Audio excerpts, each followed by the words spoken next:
हरे राम राम राम हरे हरे, हरे कृष्ण कृष्ण कृष्ण हरे हरे, राम राम राम हरे, हरे कृष्ण कृष्ण कृष्ण हरे हरे, हरे राम राम राम हरे हरे, हरे कृष्ण कृष्ण हरे हरे। गोपिका जीवन स्मरणं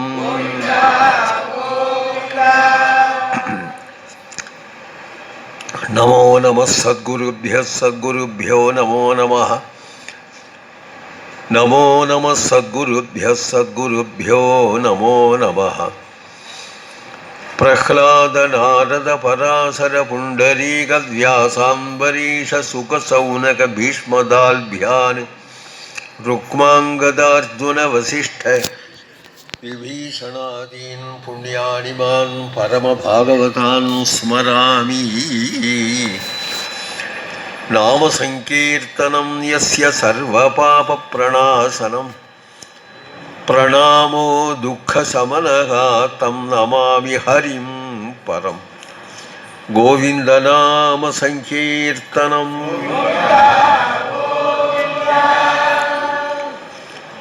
பரம பாகவதான் ஸ்மராமி என்று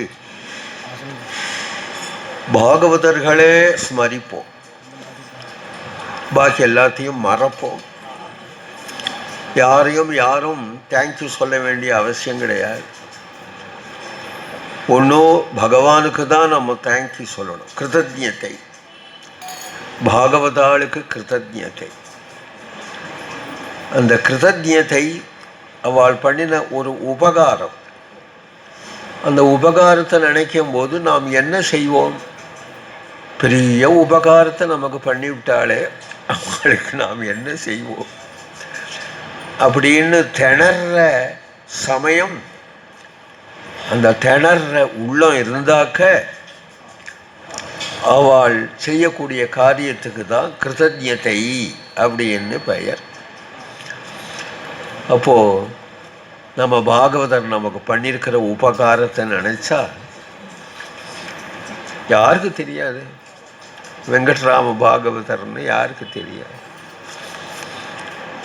அவர் பண்ணியிருக்கிற ஒரு உபகாரத்தை நினச்சா, அவருக்கு நாம் செஞ்சிருக்கிற ஒரு பிரதி உபகாரம் இருக்கே, அது ஒரு பெருசு இல்லை.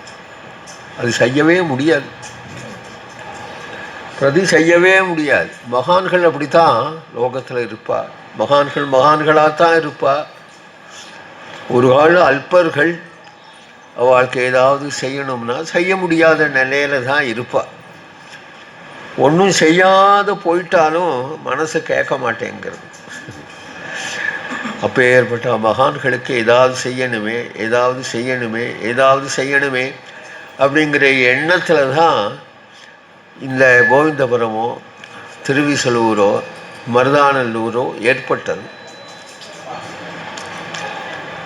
போதேந்திராள் இருந்தா, நாம சித்தாந்தம் பண்ணினா, லோகத்துக்கு இதுதான் வழி அப்படின்னு நிர்ணயம் பண்ணிவிட்டு நமக்கு காண்பிச்சுட்டா. அப்புறம் அவ சித்தி ஆயிட்டா. நாம் முழுசா அவர் காட்டின பாதையில் எல்லாருமே போனோமா அப்படிங்கிறதும் தெரியாது. எல்லாருக்கும் அந்த பாதை லகுதான், ஆனால் அதை புரிஞ்சுதா, எடுத்து சொல்லித்தா அப்படின்னு தெரியாது. அவ்வளவு பெரிய ஆச்சாரிய மடாதிபதி, ஆனால் அவருக்கு ஒரு பெரிய ஸ்ரீமடம் இருக்குது. இருந்தாலும் இங்கே காவேரி தீரத்தில் விளையாட்டாக சித்தியாக ஆயிட்டா. சித்தி ஆன இடத்துல ஒரு பெரிய மடம் ஏற்பட்டது அப்படிங்கிறது இப்போ சுமார் 100 வருஷத்துக்கு முன்னாடி தான். அதற்கு முன்னாடி தரையோட தரையாக போய் அவர் எந்த இடத்துல இருக்காருன்னு தெரியாதபடியே ஆகி அப்புறம் சத்குரு சுவாமிகள் வந்தார்.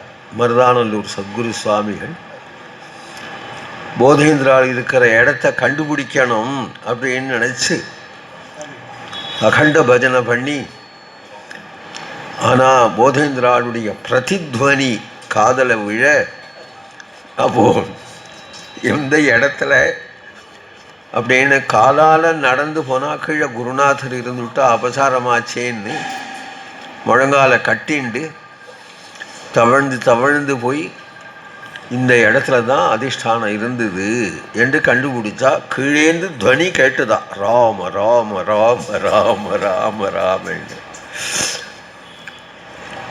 பொதுவாக ஜீவ சமாதின்னு சொல்லுவா, அது என்னவோ நமக்கு புரியாது. பிரதித்வனி கேட்கறதுங்கிறது சத்தியம். தகுந்த முக்கியமான சில பாகவதாலாம் கூட எனக்கு நேரடியாக சொல்லியிருக்கு. அர்த்தராத்திரிக்கு பிரதித்வனி கேட்கறது, ராமநாமம் கேட்கறதுன்னு அனுபவம் மிக்க தற்பெருமை இல்லாத பாகவதாலாம் எங்கிட்ட சொல்லியிருக்கா. தாரக மந்திர துவனி கேட்கவே இந்த இடம்தான் போதேந்திராளுடைய இடம் அப்படின்னு பிருந்தாவனம் கட்டி வச்சா. அந்த பிருந்தாவனத்துக்கு தான் ஆராதனை நடந்துட்டு இருந்தது. அந்த ஊரில் உத்தரம் பாகவதாள் இல்லாததுனால வெளியூர்கள்லேருந்து பாகவதாள் வந்து அங்கே தங்கிண்டு ஆராதனையை நடத்தின்னு இருந்தார். அப்புறம் கோபால பாகவதர்னு ஒரு பெரியவர், அவர் தான் உஞ்சவிருத்தி எடுத்து இந்த மடத்தை ஏற்படுத்தினார் அப்படின்னு பெரியோர்கள்லாம் சொல்லி கேட்டிருக்கேன். இப்போ அந்த மடத்தில் ஆராதனை நடந்தது. இப்போ அமோகமாக இப்போ நடக்கிறது. அப்போது அந்த போதேந்திராள் எங்கே அடக்கமானால் அப்படிங்கிறது, எங்கே ஜீவ சமாதி இருக்காள் அப்படிங்கிற இடம் கூட தெரியாமல் ஒரு காலம் இருந்தது இல்லையா? அந்த இடம், அப்போது அந்த இடத்துல இப்பொழுது நடக்கிறது. நிறைய பாகவதாலாம் வரா, இப்படி ஒரு மடம் இப்போ ஏற்பட்டது அப்படிங்கிறதெல்லாம் பிற்காலத்தில் தானே. அடுத்தது திருவிசலூர். திருவிசலூர் எடுத்துட்டோம்னா ஸ்ரீதர ஐயாவா, அவருக்கு அவர் சன்னியாசி இல்லை, கிரகஸ்தராகவே இருந்தார். அதனால் அவருக்கு பிருந்தாவனமோ அதிஷ்டானமோ ஒரு மடமோ ஏற்படுறதுக்கு இல்லை. அவர் இருந்தால் அவருடைய சரித்திரத்தில் அவர் வீட்டு கொல்லையில் கிணறுலேருந்தே கங்கை பிரவேகிச்சாள் அப்படிங்கிற ஒரு அற்புதம். ஆனால் அவர் நமக்கு பண்ணினது என்ன அப்படின்னு கேட்டால் எல்லாருக்கும் தெரியும். இந்த 3 பேருமே நமக்கு காண்பிச்ச பாதையில நம்ம இருக்கோம். 3 பேருமே ஸ்ருதி தர்மசாஸ்திர சம்மதீனி ஹரிநாமே கதியனுசு ரூಢಮಕು ಗ್ರಂಥಮೋ ಜೇಸಿನ ಅತುಲಿತುಡು. ஸ்ருதிஸ்மிருதி புராணேஷு ராமநாம பிரகீர்த்திதம் பூயா தாபத்ரய விநாசனம் அப்படின்னு ஸ்ருதி சொல்கிறது, ஸ்மிருதி சொல்கிறது, இதிகாசங்கள் சொல்கிறது, புராணங்கள் சொல்கிறது. 1000 சொன்னாலும் அர்த்தவாதம்னு வித்வான்கள் விலைக்கு விடுவார். இவ்வளவு சொல்லியும் அதில் ஒரு விஸ்வாசம் வரல. இதெல்லாம் அர்த்தவாதம் அப்படின்னு சொல்லி வித்வத் கோஷ்டிகள்லாம் விலக்கி வச்சிருக்கும் பொழுது, அர்த்தவாதம் ஹரேர் நாமனி, ஹரிநாமத்தில் அர்த்தவாத புத்தி ஏற்பட்டதுன்னா சயாதி நரகம் கோரம் அப்படின்னு ஸ்மிருதி வாக்கியம் இருக்கு. அதை எடுத்து காண்பிச்சு நாமாபராதத்தில் அர்த்தவாதம்னு தள்ளுறது ஒரு அபராதம் அப்படின்னு எடுத்து சொல்லி நிர்ணயம் பண்ணி, நாம மகிமையில் அர்த்தவாதம் இல்லை அப்படின்னு காண்பிச்சு, நாராயணா பரமேஸ்வரா மகாதேவா சம்போ மத்தியார்ஜுனேசா மகாலிங்கம் அப்படின்னு சொல்கிற நாமந்தான் அப்படின்னு இல்லை. கங்கா கங்கா காவேரி காவேரின்னு சொல்கிற நாமம் உள்பட கங்கா கங்கேதி யோ ப்ரூயாத் யோஜனானாம் சதைரபி முச்சதே சர்வ பாபேபியா விஷ்ணுலோகம் சகச்சதி அப்படிங்கிற ஸ்மிருதி வாக்கியம் அர்த்தவாதம் இல்லை. கங்கைக்கு அவ்வளவு மகிமை உண்டு அப்படின்னு உபன்யாசம் பண்ணால் போகாது, கங்கையை வரவழித்து காட்டணும். அந்த கங்கையை தன்னாத்து கணத்திலேருந்தே கார்த்திகை மாத அமாவாசை வரும்படி எல்லாரும் அதில் ஸ்நானம் பண்ணும்படி காண்பிச்சார் இல்லையா? ஆனால் அவருக்கு நம்ம கிருதஜ்ஞதை, இந்த கிருதஜ்ஞதையை காட்டணும் அப்படிங்கும் பொழுது சில நூற்றாண்டுகள் ஆகியும் ஐயாவாள் இருந்த வீடு இது அப்படிங்கிறது மட்டிலும் வதந்தியாக இருக்க, இப்போ 100 வருஷத்துக்கு முன்னாடி இருந்த ராமச்சந்திர சாஸ்திரிகள் அப்படிங்கிறவர் அந்த வீட்டை வாங்கி அதை கட்டி இந்த உற்சவத்தை ஆரம்பித்து இந்த கார்த்திகை மாத உற்சவம் நீடித்து நடக்கும்படி ஒரு கிருதஜ்ஞத்தை, அவள் பெரிய உபகாரத்தை பண்ணிவிட்டு அவள் போயிடுவா. ஆனால் அவளுக்கு நம்ம பதில் செய்யணுமே, இந்த பதில் செய்யணுமே. அவள் பிறந்த தேதி, அவள் அந்தர்தானமான தேதி எதுவோ, கங்கை வந்த கதை மட்டிலும் பிரசித்தம். இன்னைக்கு இந்த குரானா டயத்தில் ஆனால் தெருவெல்லாம் ஜனங்கள் கட்டுப்படலை. அன்றைக்கி காவேரி ஸ்நானத்துக்கு அக்ரஹாரத்தில் உள்ள பிராமணா வந்தாளா வள்ளியா ஒரு பரிகாசம் கூட சொல்லுவேனா, கூப்பிடுவார் ஒருத்தரும் வரமாட்டேங்கிறா அப்படின்னு பரிகாசம் கூட சொல்லு.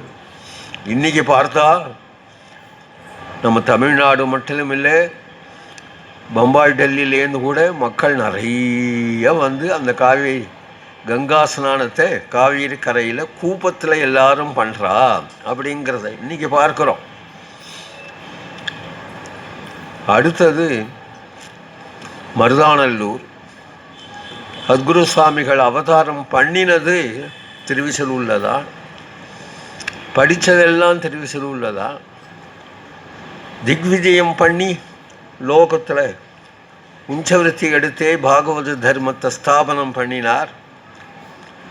மருதானலூருக்கு எப்போ வந்தார், ஏன் வந்தார்? நான் அதி பிரீதிகா மதனாந்தக புரே முனே அப்படின்னு பாகவதால் கீர்த்தனம் பாடுறோமே.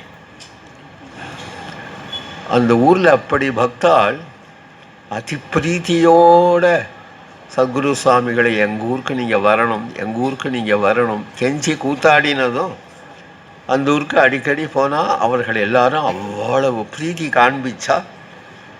அப்புறம் அந்த ஊர்லேயே இருக்கணும் அப்படின்னு பெரியவா அங்கேயே தங்கி இருந்தார் அப்படின்னு கதை.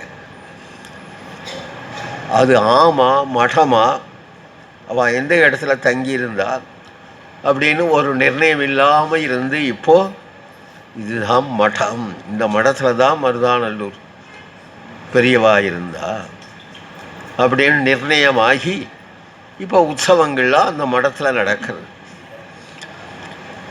அப்போது அது மாதிரி நாம சங்கீர்த்தனம் 12 பாகவதாளாக இருக்கிறவா சன்னியாசி மாதிரி சாப்பாட்டுக்கு என்ன பண்ணுறதுன்னா உஞ்சவிருத்தி, தங்கிறதுக்கு என்ன பண்ணுறதுன்னா பஜனை மடம் இருக்குது,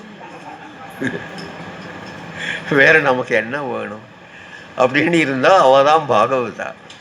அது மாதிரி இருந்தது நம்ம பாகவதர் வெங்கட்ராம பாகவதர்.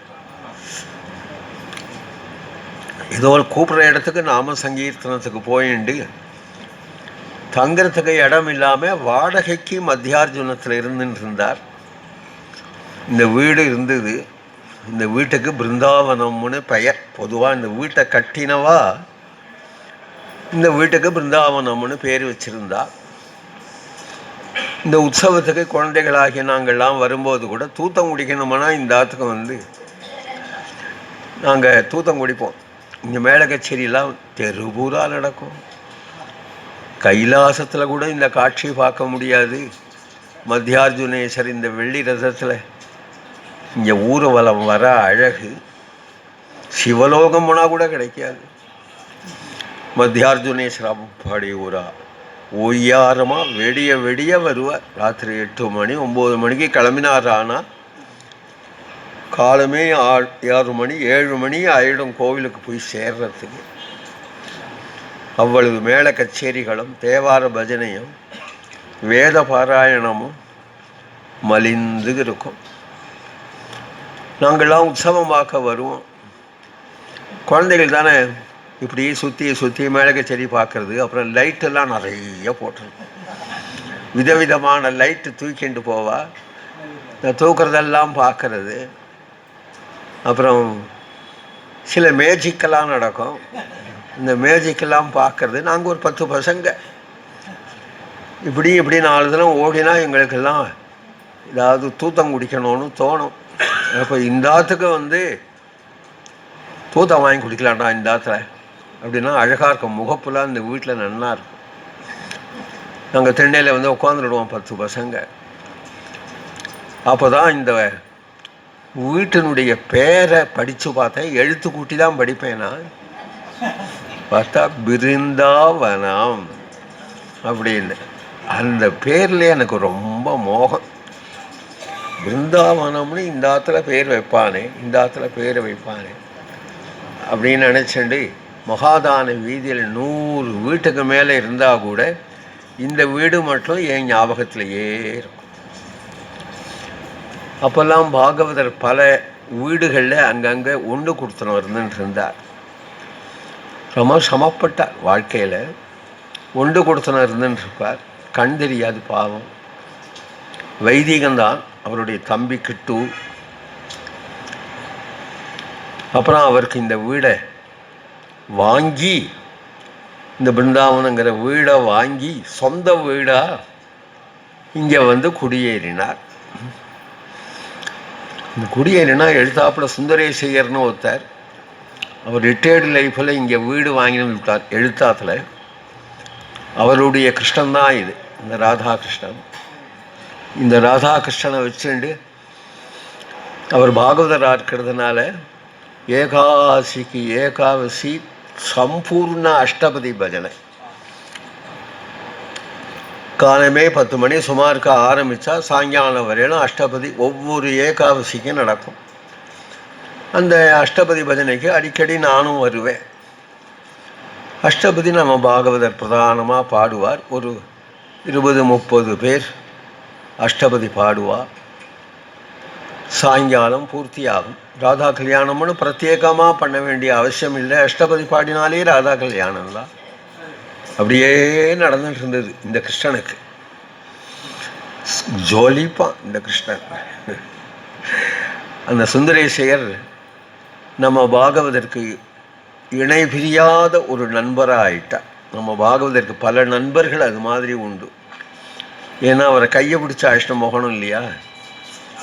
பெரிய சுந்தரேசையரே 60 வயசுக்கு மேலே ஆனவர் தான். பெரிய உத்தியோகத்தில் இருந்து ரிட்டையர்டு லைஃபு. ஆனால் பஜனையில் உள்ள ஆசை தற்பெருமையோ வெட்கத்தையோ விட்டுடும். கூப்பிடாத ஆற்றுக்கெல்லாம் கூட போகணும்னு தோணும். நமக்கு பஜனையில் உள்ள ஆசை. முன்னப்பண்ணா அவளை தெரியுமோ தெரியாதோ, நான் பெரிய கலெக்டர் ஆச்சேன்னு தோணாது. ஒரு கலெக்டருக்கு பஜனை பண்ண கொடுத்துன்னு வச்சுப்போம்.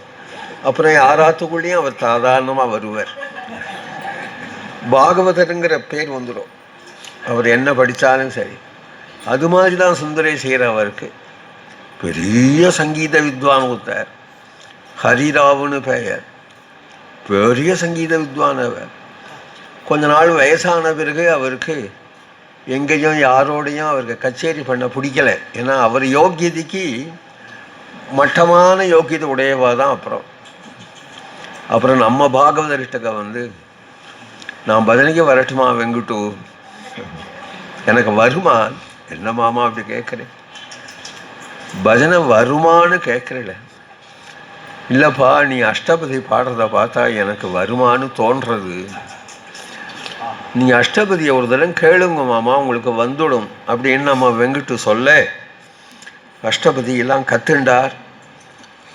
அஷ்டபதி எல்லாம் பாட ஆரம்பித்தார். முதல்ல அவருக்கு அரங்கேற்றம் நம்ம சேங்கனூர் தான்.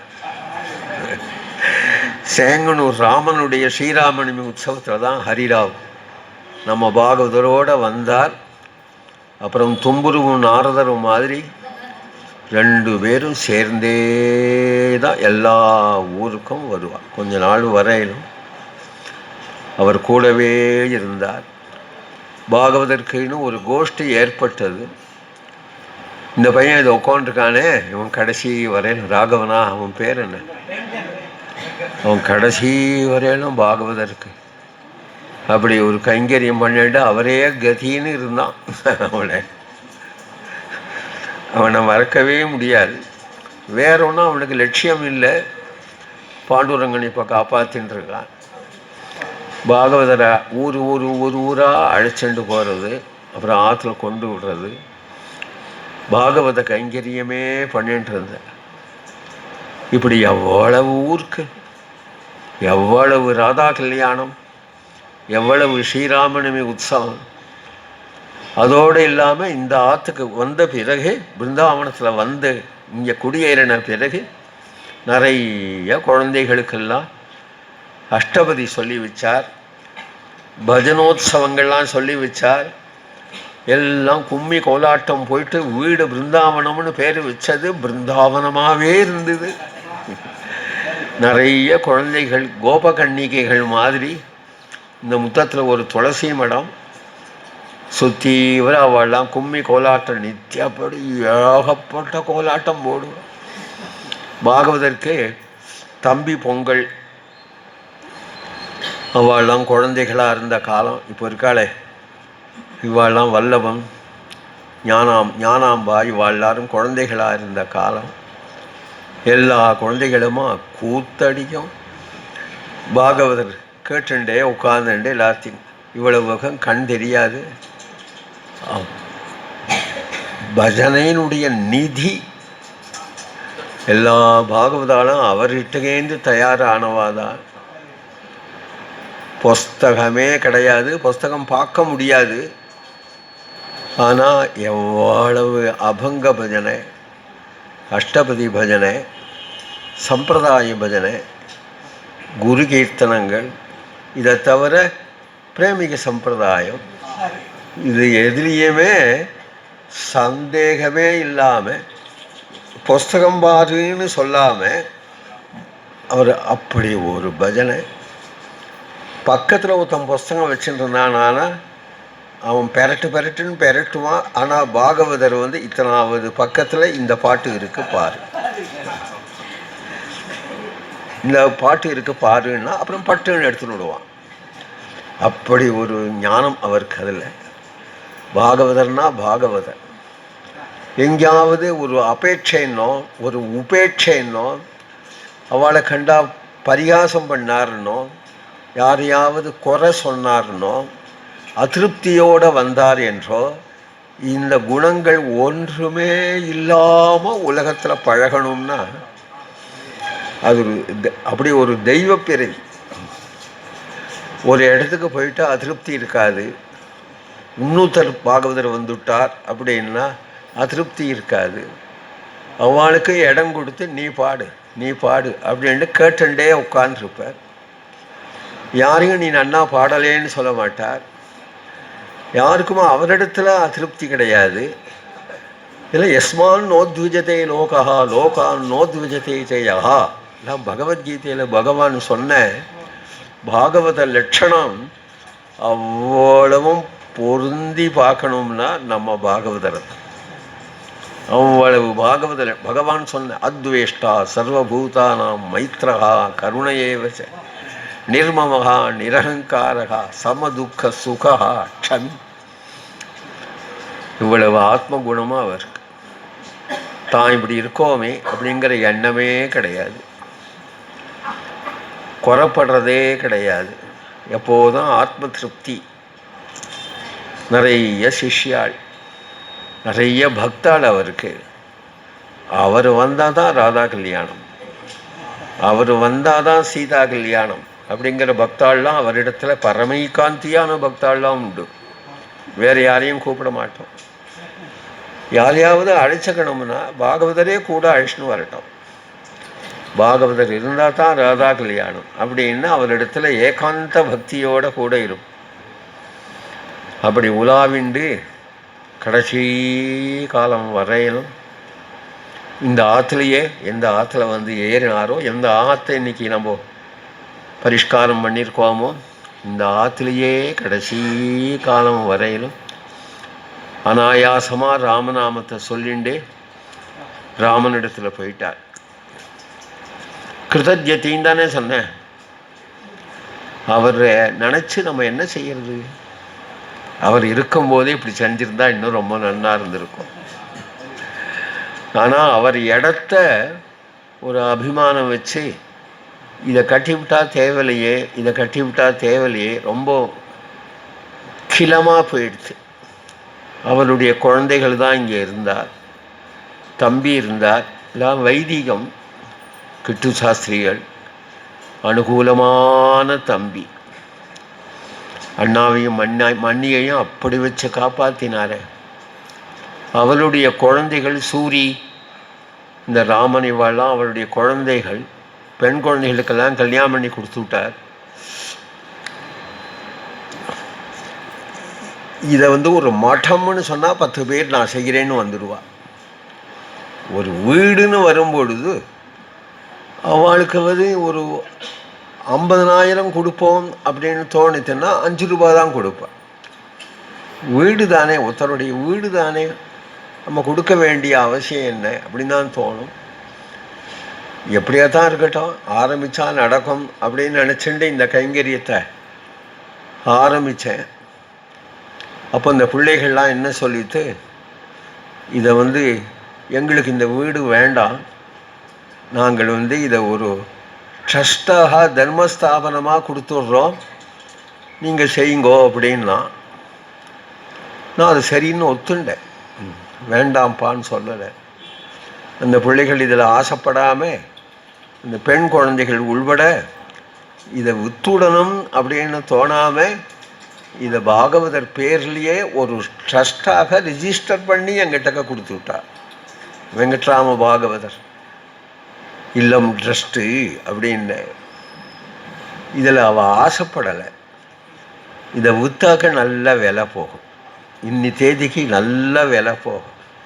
எதுவுமே குழந்தைகளுடைய குணத்தை பாராட்டணும், அதுக்காக சொல்கிறேன். இதை விற்றுட்டா 4-5 குழந்தைகள் இருக்கா, எல்லோரும் தலைக்கு கொஞ்சமாக பிச்சுக்கலாம், அவ்வளோதான். ஒன்றும் கையில் 50 ரூபா கூட தேராது, ஒத்தரே விற்கிறதுக்கு மனசு வராது. இதை தர்மஸ்தாபனமாக பண்ணுறதுக்கு எல்லாரும், அந்த குழந்தைகள் எல்லாருமா ஒன்று சேர்ந்து இதெல்லாம் அப்பாவனுடைய பெயர்லேயே இந்த ட்ரஸ்ட்டு இருக்கட்டும் அப்படின்னு கையெழுத்து போட்டு எங்கிட்டக்க கொண்டு கொடுத்த பிறகுதான் இந்த கைங்கரியத்தை செய்வோமே அப்படின்னு ஏற்றுண்டேன். எனக்கு ஒரு தைரியம் உண்டு, நடக்கும்னு. இதுக்காக நான் சமப்பட மாட்டேன். ஏன் அப்படின்னால், பாகவதர் தான் எனக்கு பந்து. அதுபோல வெங்கட்ராம பாகவதரை யாருக்கு தெரியாது? எங்கே பஜனை, அவர் பஜனையில் எங்கே அவர் இல்லை. அப்படி இருக்கும்போது அவருடைய பக்தாள் அவருடைய இடத்த ஞாபகார்த்தமாக ஒன்று கட்டணும் அப்படின்னு நினச்சிண்டா யாரும் வரமாட்டா. ஆனால் தலையில் அக்ஷதை போட்டுக்க ஒருத்தர் வேணும், அவ்வளோதான். நான் இருக்கேன், நான் செய்கிறேன் அப்படின்னா ஆசைப்பட்டேன்னு ஒருத்தர் வரணும். காரணம் என்னென்னா, இந்த குழந்தைகள்லாம் குழந்தைகளாகவே இருக்கா, இன்றைக்கி அப்படித்தான் இருக்கா. அவளுக்கு சுயமாக ஒரு சாமர்த்தியம் கிடையாது. நம்ம ராமன் இருக்கானே, டேமேன்னு இருக்கான், அது பெரிய லாபம் எனக்கு. டேமேன் ஒன்றும் தெரியாது, இங்கே வரவாடை வாங்குவோன்னு கூட கூப்பிட தெரியாது. இந்த ஆட்டுக்கு யார் சொந்தம் அப்படின்னு கேட்டு விட்டால் தெரியாது. இது என் இடம் அப்படின்னு சொல்ல தெரியாது. அப்படியே அந்த குழந்தைகள் அனுகூலமான குழந்தைகளாகவே இருக்கிறதுனால இதை யாராவது செய்யணுமே அப்படின்னு நினச்சின்றதும் பாகவதர் குருநாதர் அவருடைய சங்கல்பமோ இல்லை பகவானுடைய சங்கல்பமோ இதை ஆரம்பித்தது. இப்படி ஆரம்பித்ததும் மாயா சிருஷ்டியோன்னு தோன்றது. கிருஷ்ணனே தங்குறதுக்கு இடம் இல்லை, திங்கிறதுக்கு சோறு இல்லை, அப்பா அம்மா பெத்தா கொண்டு கோகுலத்தில் விட்டுவிட்டா. கிருஷ்ணன் வளர்ந்ததே அப்படி தான். அதனால தான் ஊர் வெண்ணையெல்லாம் திருடி திருடி வாயில் போட்டுண்டான். சொந்த சாப்பாடு இல்லை குழந்தைக்கு. ஊர் வெண்டையில் தான் எடுத்து சாப்பிட்டுட்டு இருந்தான். கடைசி வரையிலும் அப்படி தான் அவன் லைஃபு. எதையுமே நம்ம இப்படி இருக்கோமேன்னு பாராட்டினா தானே. பாராட்டினா என்ன ஆகும்னா வர வர ஃபெயிலியராக ஆகும். இப்படி இருக்கோமே இப்படி இருக்கோமே இப்படி இருக்கோமே, நல்ல காலம் வந்தால் கூட இப்படி இருக்கோமே அப்படின்னு நினைக்கிறது சுபாவமாக ஆகும். எப்படி இருந்தாலும் குஷியாக இருக்கிறது அப்படிங்கிற பிரசன்னதை, அந்த பிரசன்னதையை தான் கிருஷ்ணன் காப்பாற்றுறது. கிருஷ்ணன் கதை பூரா ஆபத்து தான்.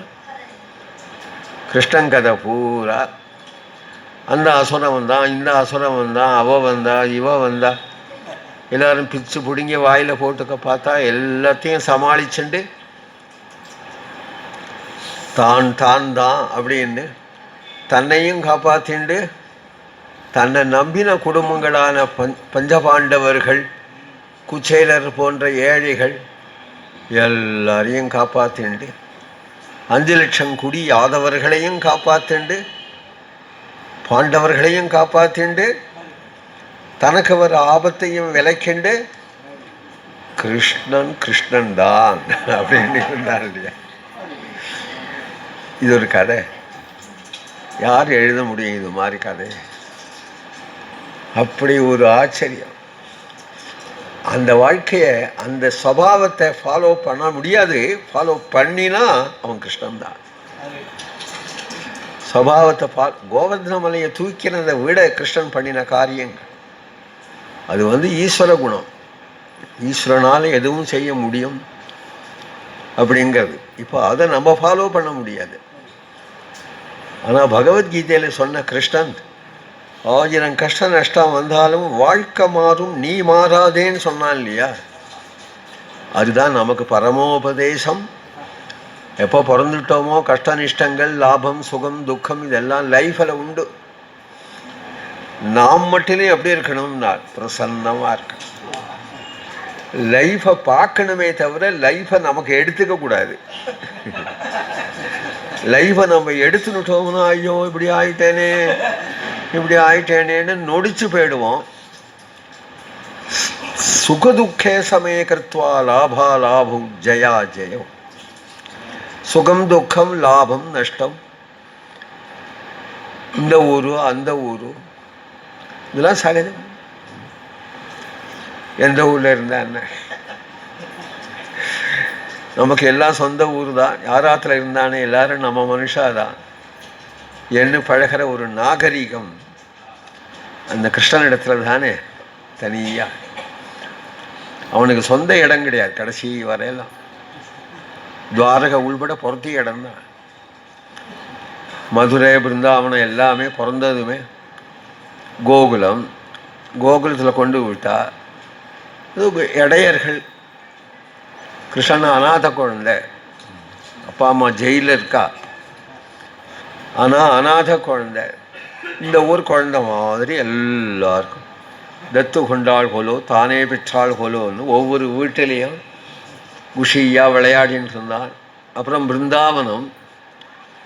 பிருந்தாவனமும் பிருந்தாவன விஹாரி, பிருந்தாவனம் தான் சொந்தம் அப்படின்னா சொல்கிறோமே தவிர பிருந்தாவனமும் சொந்தம் இல்லை.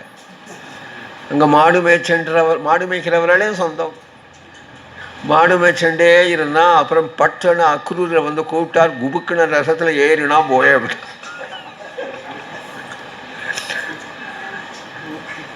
போயிட்டான். எல்லாரும் முழிச்சு பார்த்துன்னா அழறா. மதுராபுரியில் போய் கம்ச மாமாவை குத்தி கீழே தள்ளி துஷ்டன்லாம் ஒழிச்சு யாதவாள் எல்லாரையும் வாழ வச்சு ஜெயக்கொடி கட்டி யாதவ சாம்ராஜ்யத்தை ஸ்தாபனம் பண்ணினா பகு இடைஞ்சல். கையிலையோ பணம் இல்லை. பலராமர் கவலைப்படுறார், எப்படிடா சாம்ராஜ்யத்தை நடத்துறது அப்படின்னு. 5 லட்சம் குடிகளை காப்பாற்றியாகணும். பார்த்தான், சொந்த இடம் இல்லை. மதுராபுரியை விட்டான், எடுத்தான், ஓட்டம்.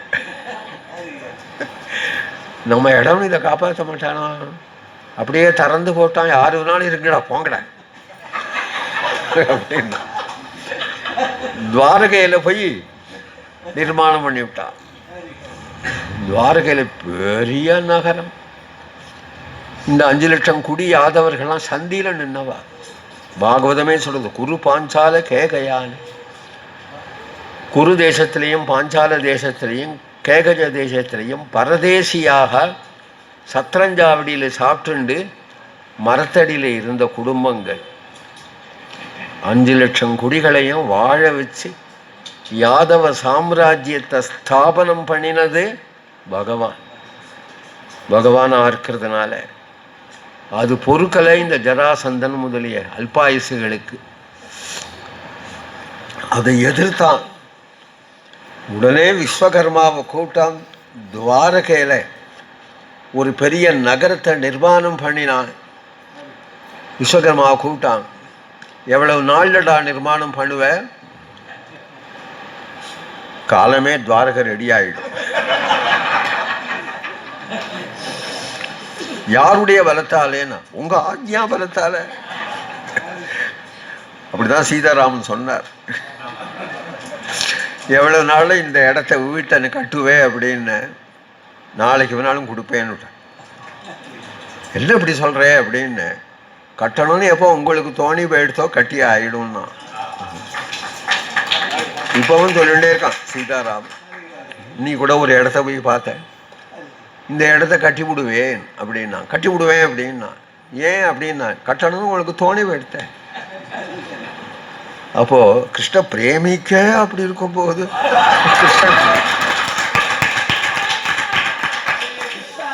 கிருஷ்ணனுக்கு இருக்காதா? அவன் தோணினதை செய்ய மாட்டானா? துவாரகையை நிர்மாணம் பண்ணணும்னு சங்கல்பிச்சால் துவாரகா நிர்மாணம் ஆகி மதுரையில் உள்ள 5 லட்சம் குடி யாதவள் எல்லாரையும் துவாரகையில் குடியேற்றி துவாரகையில் கொடி பறக்கிறது. இது என்ன? யாதவ சாம்ராஜ்யம், துவாரகாதீசன் லைஃப். கோகுல பாலன், பிருந்தாவன விகாரி, மதுராநாதன், துவாரகாதீசன், இப்படியே போகிறது. லைஃபை பார்த்துட்டு இருக்கிறது தான் நமக்கு வேலைன்னு சொன்னேன் இல்லையா? அது கிருஷ்ணன் காட்டுறது. அவன் தன்னுடைய சொந்த முயற்சி எதுவும் இல்லாமல் தன் லைஃபு எப்படி போகிறது அப்படிங்கிறத தானே எப்படி பார்த்துட்டு இருக்கிறானோ அதுபோல் ஒவ்வொருத்தனுக்கும் லைஃப் இருக்கு. அந்த லைஃப் இருக்குத்தான் இருக்கிறது, இருக்கிற காரணம் இருக்கத்தான் போகிறோம். ஏதோ நடக்கிறது. ஆனால் நமக்குன்னு ஒரு பொறுப்பு தலையில் எழுதியிருக்கு. இருந்தாலும் நீ உன்னுடைய சங்கல்பத்தால் தான் அதை செய்ய முடியும் அப்படின்னு நினைக்காம ஈஸ்வர சங்கல்பத்தில் தான் நம்ம வாழறோம் அப்படிங்கிறத உணர்றது உண்டே.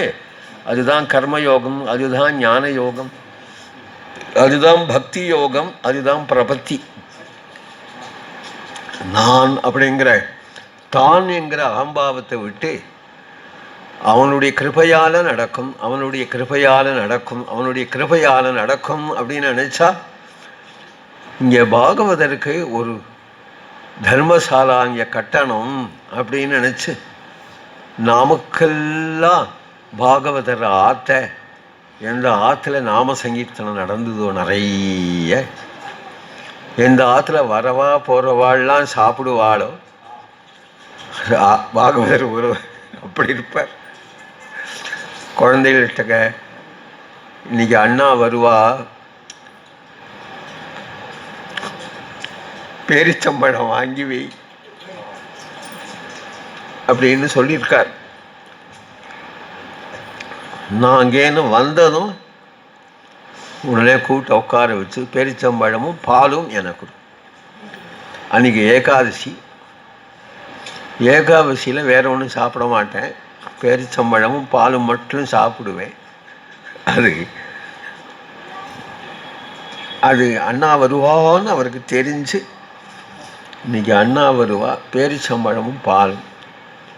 உடனே குழந்தைகளை வச்சு சாப்பிட்டு விட்டு அப்புறம் பஜனைக்கு வந்து அப்படி ஆற்றுக்கு யார் வராளோ அவளை கூப்பிட்டு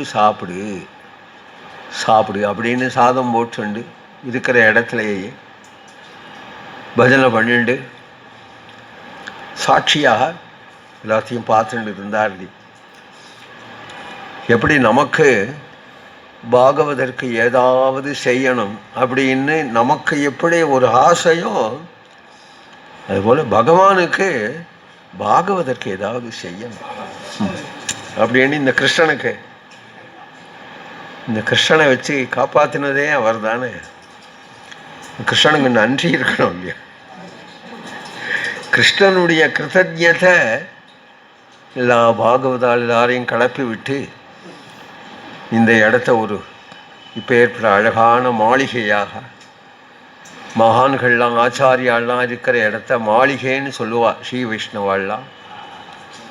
அதுபோல் வெங்கட்ராம பாகவதர் மாளிகை அப்படின்னு இந்த மாளிகையாக இதை ஆக்கி இன்றைக்கே என் மனோரதம் இன்னைக்கு சபலமாயிடுது. ஏன் அப்படின்னா இத்தனை பாகவதால் உட்காந்துக்கிண்டு இடம் போடலைன்னா இன்னும் வந்துட்டுருக்கா. பெரிய பெரிய பாகவதாலாம் இன்னும் வந்துட்டுருக்கு. இந்த பாகவதாலாம் இப்படி உட்கார்ந்து நாம சங்கீர்த்தனம் பண்ணினா இது கட்டினது பெருசு இல்லையே, இது ஒரு பெருமையான்னு இது கட்டினது சபலமாச்சு. எதுக்காக கட்டினோமோ அது சபலமாச்சு. அத்தனை பாகவதாலும் சாப்பிடணும், இங்கே அத்தனை பாகவதாலும் பஜனை பண்ணணும், எல்லாருக்கும் ஒரு இடமா இருக்கணும். இதுதான் பாகவதருடைய சங்கல்பம். யாரும் வந்தாலும் பாகவதர் ஆற்றுல சாப்பிடலாம், யாரும் வந்தாலும் பஜனை பண்ணலாம் அப்படின்னு இருந்து காண்பிச்சுட்டதுனால, அதுவே தன்னுடைய தர்மம்னு காண்பிச்சதுனால அதே மாதிரி இப்பொழுதுதான் அமைஞ்சது. குறிப்பிட்ட சில நாட்களுக்குள்ள இதை கட்டி முடித்து தைப்பூசத்தன்னைக்கு திறப்பு விழா வச்சுருக்கேன் அப்படின்னு சொல்லிவிட்டேன். 2 மாதத்துக்கு முன்னாடி தான் தைப்பூசத்தன்னைக்கு திறப்பு விழா வச்சுருக்கேன்னு பூமி பூஜை போட்டு விட்டு நான் பாட்டு போயிட்டேன். துவாரகையில் மாயா சிருஷ்டி மாதிரி திரும்பி வந்து பார்க்குறேன், இது அழகாக அமைஞ்சு கொடுத்து. எல்லா வேலையும் இன்னும் கொஞ்சம் பாக்கி இருக்குது, அவ்வளோதான். எல்லா வேலையும் முடிஞ்சு கொடுத்து எல்லா பாகவதாலும் வரணுமே அப்படின்னு ஆசை எனக்கு. அதனால் இந்த பாகவதால் வரணும், 100 பாகவதாலையாவது தம்பதியாக வரவழைச்சு தம்பதி பூஜை பண்ணணும் அப்படின்னு ஒரு மனசில் சங்கல்பம் வந்தது. கோபிகிட்ட தான் சொன்னேன், கடலூர் கோபிகிட்ட. ஏன்னா அடிக்கடி இது மாதிரி அவர் பண்ணிட்டுருக்கார். 100 பேரை வச்சு மேளா பண்ணி பழக்கம் இருக்குது அவருக்கு. அவர்கிட்ட சொன்னால், எனக்கு தெரியாது, பாகவதாலே கிடையாது, இருந்தாலும் ஒரு கால் இருந்தால் கோபியை அழிச்சுன்னு வந்துடுவார் என்று நினச்சி எதிர்பார்த்துட்டு இருக்கேன். 100 பாகவதால் நிச்சயம் வருவா, ஜோடி ஜோடியாக உட்காருவா. அவள் எல்லாரையும் லக்ஷ்மி நாராயண உமா மகேஸ்வர ஸ்வரூபமாகவோ, அவள் எல்லாரும் ராதாகிருஷ்ணன் சீதாராமன். நான் அடிக்கடி பண்ணியிருக்கேன். எப்போதுமே திவ்ய தேசங்கள் அப்படின்னு 108 திவ்ய தேசத்துலேயும் எனக்கு ஒரு ஈடுபாடு. திவ்ய தேச வைபவம்னு ஒரு கிரந்தம் பண்ணினேன்.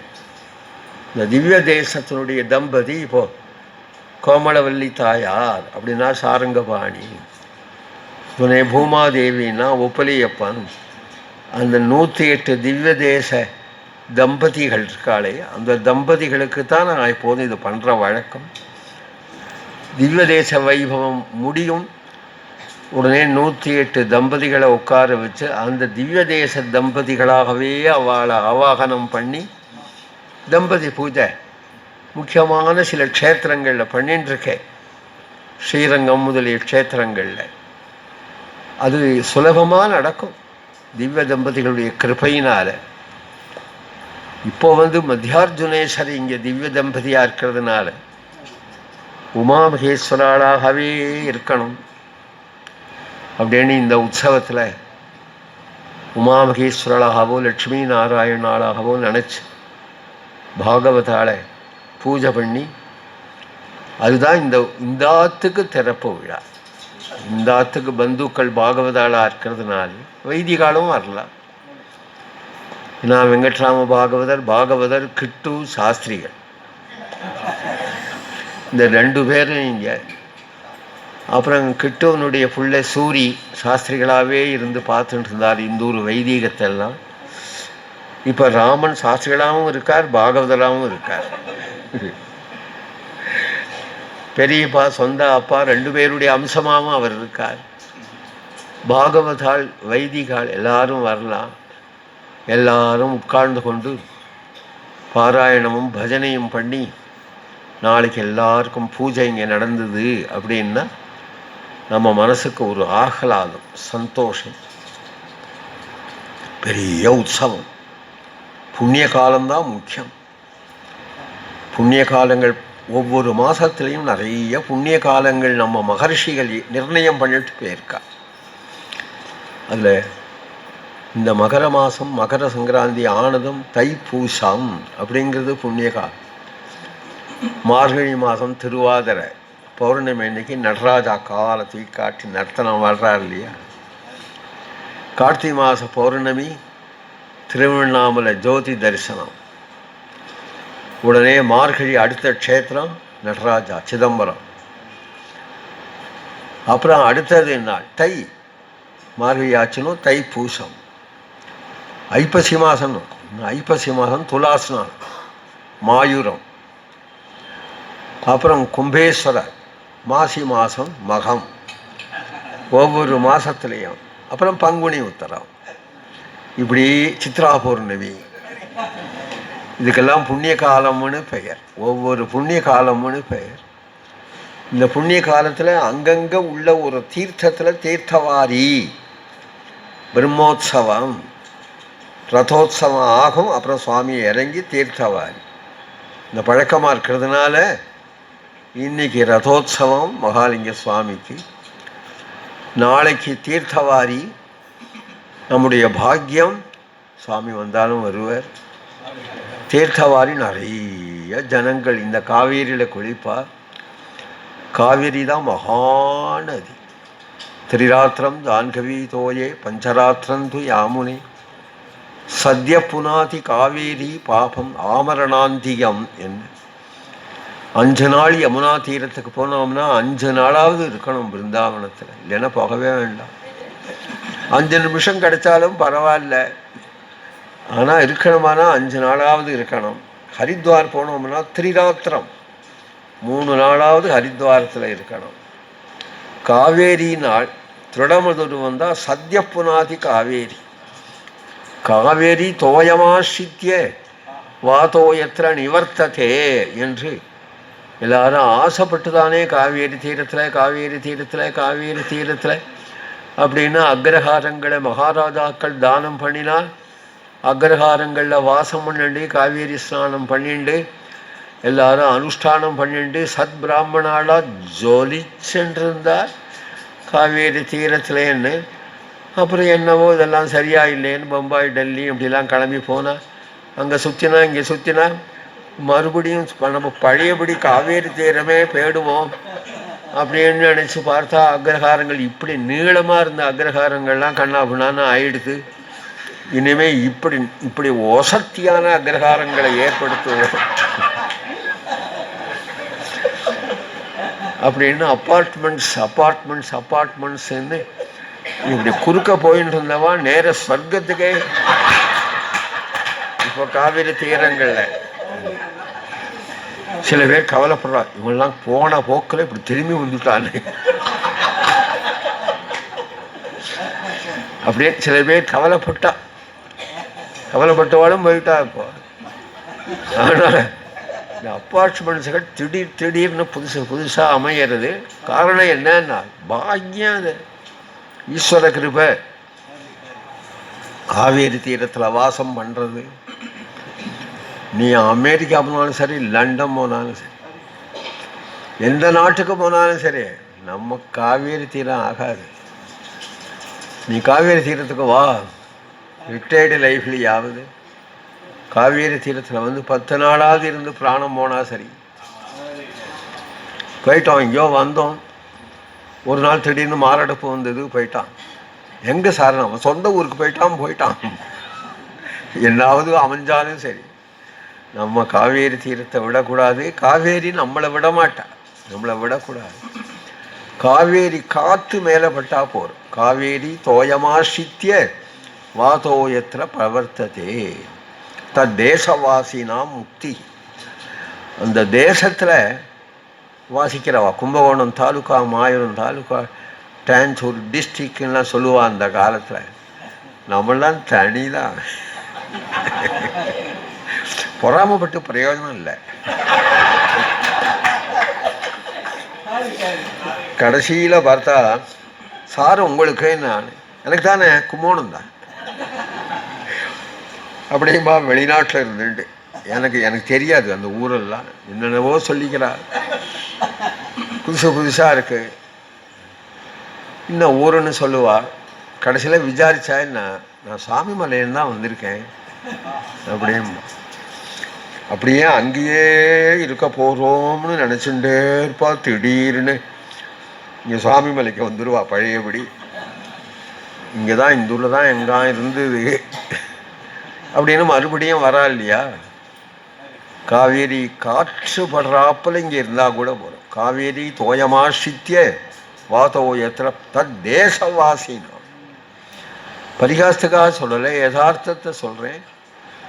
மகான்கள் எல்லாரும் இங்கே தானே அவதாரம் பண்ணினான். யாரை மறக்க முடியும்? எல்லாரும் இங்கே தான். தத் தேசவாசன் கிமுத தீரவாசினா. இந்த தேசத்தில் இருந்தாலே போகும், சோழ நாட்டில் இருந்தாலே போகும்னா அப்படி இருக்க.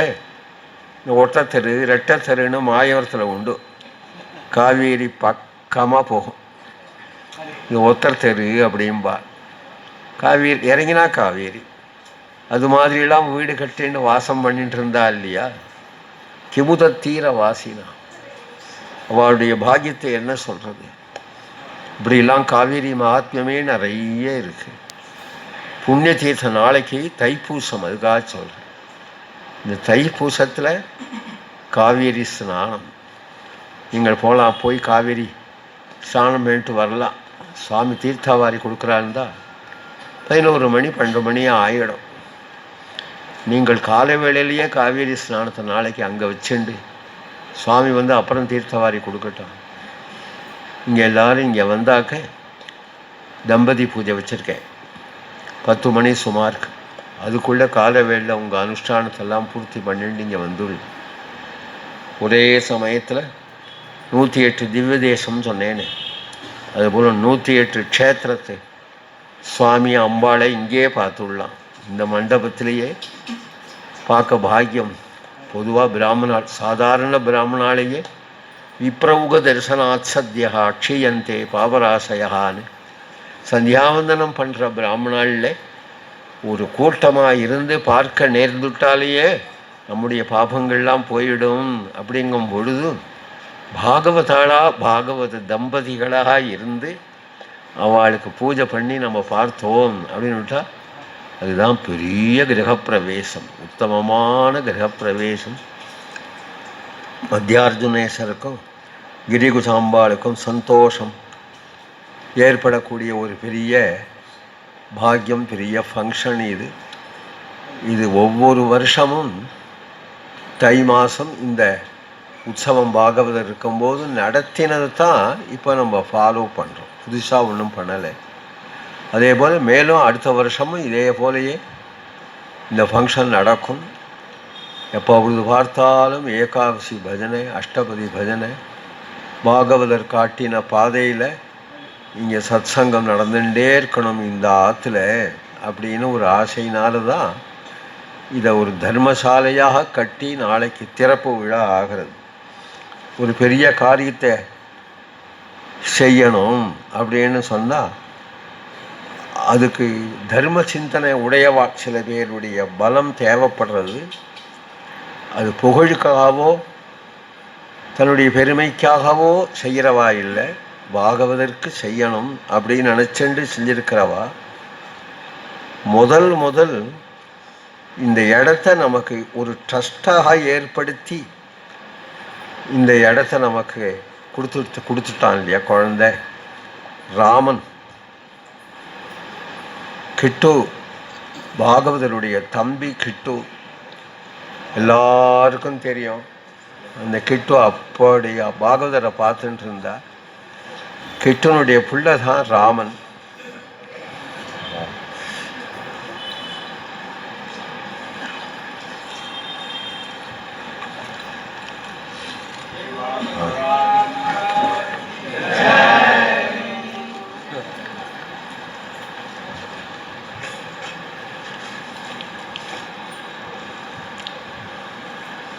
ஜானகீகாந்தஸ்மரணம். இங்கேயே இருந்துட்டு ராதாகிருஷ்ண சேவை பண்ணிட்டு பாகவதாளுக்கு சேவை பண்ணிட்டு சௌக்கியமாக இரு. இந்த இடத்துல வச்சுக்கோ ராதாகிருஷ்ணனை.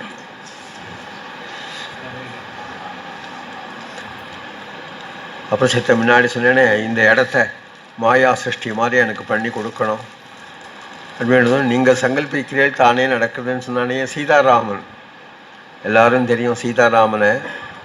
இப்போ காவேரி தீரம்னு சொன்னேனே, காவேரி தீரத்திலேயே பில்டிங் கட்டி எல்லாருக்கும் கொடுத்துட்டுருக்கார் அவர்.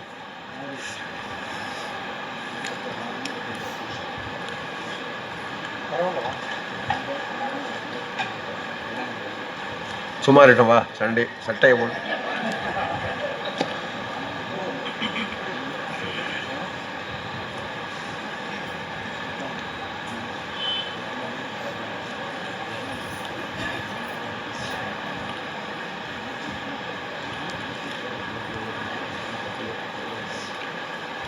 உங்களுக்கெல்லாம் யாருக்காவது கட்டடம் வேணும்னா அவர்கிட்ட சொன்னேன்னா ஒரே நாளில் கட்டி கொடுத்துருவார். கையில் பணம் கேட்க மாட்டார். எனக்கு அனுபவம்.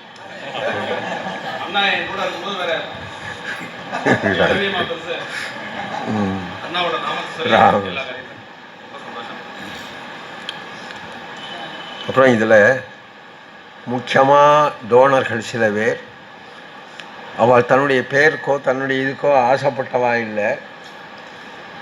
வங்கி வந்திருக்காங்க. சரி, வங்கி இங்கே வா.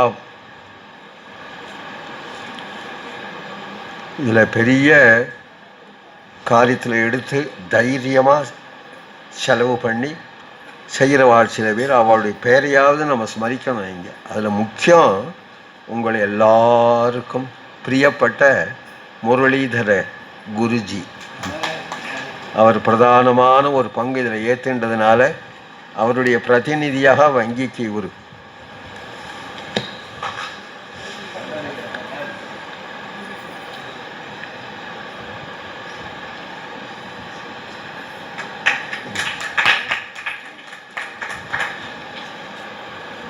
ராமகிருஷ்ண ஹரி.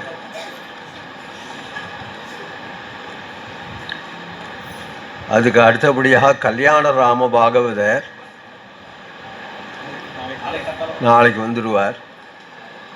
அப்புறம் கோபி, கடலூர் கோபி தான் பிரதானமாக இதில் ஈடுபட்டு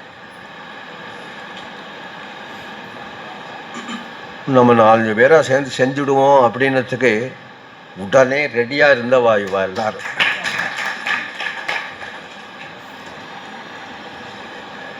காரியம் பெரிய காரியம்.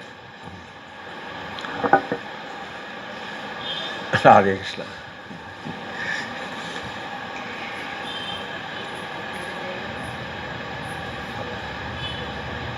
அப்புறம் லட்சுமி டாக்டர்.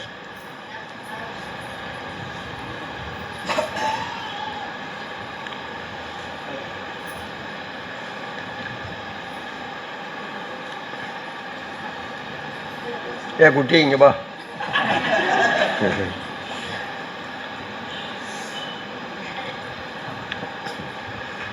இந்தா ராதே கிருஷ்ணா. இன்னும் நிறைய பக்தர்கள் அவளுக்கு முடிஞ்சதை கொடுத்துருப்பா. எல்லாருக்கும் வரிசையாக ஒரு சம்மானம் பண்ணுறதுங்கிறது உச்சிதம். ஆனால் இப்போ டைம் இல்லை. எல்லாருக்கும் பர்ணமான ஆசீர்வாதம் பண்ணுறேன். இந்த மாதிரி பாகவத சேவை அடிக்கடி எல்லாரும் பண்ணிட்டு க்ஷேமமாக இருப்போம். அப்புறம் ஒரு முக்கியமான விஷயம்,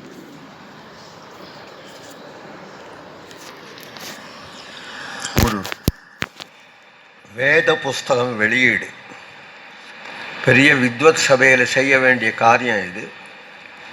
ஆனால் எனக்கு அவகாசம் இல்லை. நம்ம ரங்கஜி வேதத்தில் ருக்வேதத்தை ஒரு ஆச்சரியமான பாஷ்யமாக பண்ணியிருக்கார். துவனி தீபிகா அப்படி என்ன பெயர். சம்பூர்ண ருக்வேதத்துக்கும் பண்ணியிருக்கார். ஏதோ ஒரு ரெண்டு வாக்கியத்துக்கு மட்டிலும் இல்லை, சாயண பாஷ்யம் முதலிய பாஷ்யங்கள் எல்லாத்தையுமே பார்த்து அவர் அதை ரெண்டு விதமாக பண்ணலாம். அதில் ஒரு விதம் பண்ணப்பட்டு இதுவரையிலும் ஏற்படாத பாஷ்யம் இது. நாராயணா, நாராயணா இங்கே வந்துடும், நீயும் வந்துடும் நாராயணா. இங்கே பெரிய வேத வித்வான்களுக்கு தான் இது புரியும். வேதம் எப்போதுமே ரெண்டு விதமாக பேசுறது, ரெண்டு விஷயத்தை பேசுறது. ஒன்று தர்மம், ஒன்று பிரம்மம். பிரம்மம்னா பரமாத்மா. வேதம் பூரா பரமாத்மாவை பேசுறதா தர்மத்தை பேசுறதா அப்படின்னா ரெண்டு கட்சி இருக்கு. ஒரு கட்சி தர்மத்தை தான் பேசுறது அப்படின்னு, இன்னொரு கட்சி பரமாத்மாவை தான் பேசுறது. அதற்குன்னு ரெண்டு சாஸ்திரம், பூர்வ மீமாம்சா உத்தர மீமாம்சா அப்படின்னு ரெண்டு சாஸ்திரம் இருக்கு. அதை அனுசரித்து பேசணும். இது பட்சமே தவிர உன்னை நிராகரித்து இன்னொன்று சித்தாந்தம் பண்ணணும் அப்படிங்கிறது கிடையாது. பிரம்மத்தை நிராகரித்து தர்மத்தை ஸ்தாபிக்கணும் அப்படின்னோ, தர்மத்தை நிராகரித்து பிரம்மத்தை ஸ்தாபிக்கணும் அப்படிங்கிறதோ கிடையாது. அப்படின்னு இருந்தால் தான் பட்சம்னு பேர்.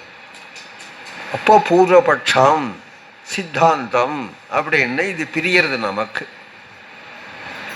பூர்வபட்சத்தை தள்ளக்கூடாது அப்படிங்கிறதுக்காகவே நம்முடைய பெரியவாள்லாம், அதுவும் வைஷ்ணவாள் ராமானுஜர் பூர்வ மீமாம்சை படித்து தான் உத்தர மீமாம்சை படிக்கணும் அப்படின்னு ஆக்கிரகம் பண்ணியிருக்கார். நமக்கு முமூட்சுவாக இருந்தால் உத்தர மீமாம்சை படிச்சுடலாம் அப்படின்னு சொல்கிறது. பொதுவாக வேதத்தில் இப்போது புருஷ சூக்தம்னு ஒன்று எடுத்துப்போமே, இந்த புருஷ சூக்தம் எதை சொல்கிறதுன்னு, அது பரமாத்மாவை சொன்னதாக இருக்கட்டும், இருந்தாலும் அது உபயோகப்படுறது. புருஷ யஜ்யம்னு ஒரு யஜ்யம், அந்த யஜ்யத்தில் உபயோகப்படுறது. உபயோகப்பட்டு கொடுத்தானா அது அந்த புருஷ யஜ்யங்கிற தர்மத்தை பண்ணுறதுக்காக சொன்ன சூக்தம் அப்படின்னு ஆயிடும். அப்போ பிரம்மத்தை பிரதிபாதிக்கிறதுக்கான சூக்தம் அப்படிங்கிறது அதில் உடைய அர்த்தத்தில் இருந்தால் கூட, ஆனால் பிரயோகத்தில் அகப்பட்டு கொடுத்து. அதுவும் போதாயன சூத்திரத்தில் அபரப்பிரயோகத்தில் முதல் நாள் இருக்கு இல்லையா, அதுக்கு பிராயஷ்சித்த ஹோமங்கள் உண்டு. அதில் புருஷ சூக்தத்தை விதிச்சிருக்கார். முதல் நாள் காரியத்தில் பிராயச்சித்த ஹோமங்கள், சுக்லபட்சம் கிருஷ்ணபட்சம், அந்த மாதிரி சில பிராயச்சித்தங்கள், ஊர்துவஸ்வாசம், பரியுஷிதம், இது மாதிரி சில பிராயச்சித்தங்கள் உண்டு. அதுக்கு பரிகாரமாக புருஷ சூக்தத்தை சொல்லிவிட்டார். நம்ம சாலக்கிராம பூஜைக்கு என்ன புருஷ சூக்தம் வச்சுருக்கோம்? செத்து போன பிரேதத்துக்கு புருஷ சூக்தத்தை இப்படி உபயோகப்படுத்தி விட்டாளின்னா வைத்த பகீர்னு.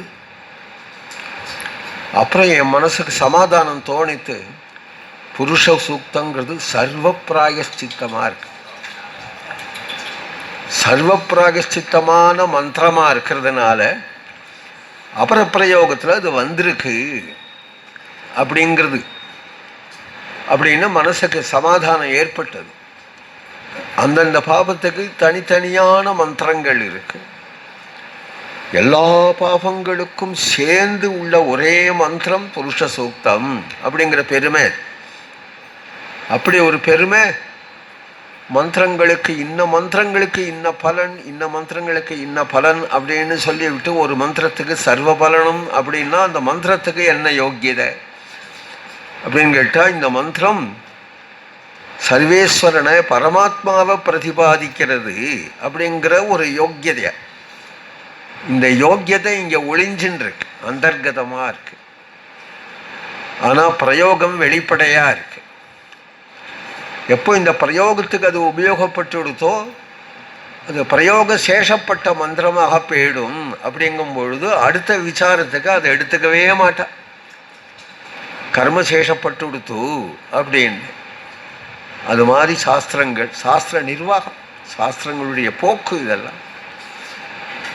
அப்படி பல மந்திரங்கள் பூர்வ பாகத்தில் கர்மசேஷப்பட்டு விட்டதுனால தான் அந்த மந்திரம் ஒரு கால் பரமாத்ம பிரதிபாதகமாக இருந்தால் கூட ஆனால் கர்மசேஷப்பட்டு கொடுத்து அப்படிங்கும்போது யதார்த்தத்தை இழந்துடும். ஹிரண்ய கர்ப்ப சமவர்த்ததாக்ரே பூதஸ்ய ஜாத பதிரேக ஆசீத் அப்படின்னு ஹிரண்ய கர்ப்ப சூக்தம் அர்த்தபுஷ்டியானது. பரமாத்மாவத்தை தான் பற்றி சொல்கிறது. ஆனால் அது சீமந்த பிரயோகத்தில் இருக்கு, இல்லை ஜாதகர்ம பிரயோகத்தில் இருக்கு. இப்போ பிரயோகத்தில் அடிபட்டு கொடுத்தோம்னா சௌத காரியத்திலேயோ ஸ்மார்த்த காரியத்திலேயோ உபயோகப்பட்ட மந்திரம் அப்படின்னு ஆயிடும். பழையது மாதிரி விலைக்கிடுவா. அதனுடைய அர்த்தத்தை பார்த்தா அது ஏதோ அவ ரிஷிகள் உபயோகப்படுத்தி விட்டாலே தவிர அந்த அர்த்தம் அத்தியாத்மபரமாக இருக்கு. கஸ்மை தேவாய கவிஷா விதேவ அத்தியாத்மபரமாக இருக்கு. அத்தியாத்மபரமாகவும் வியாக்கியானம் பண்ணலாம், தர்மபரமாகவும் வியாக்கியானம் பண்ணலாம். அது மாதிரி சில மந்திரங்கள் சௌதத்திலையும் ஸ்மார்த்தத்திலையும் உபயோகப்பட்டது.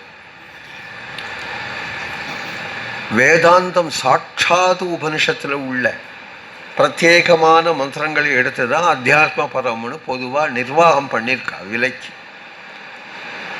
வேத பாஷ்யக்காரர்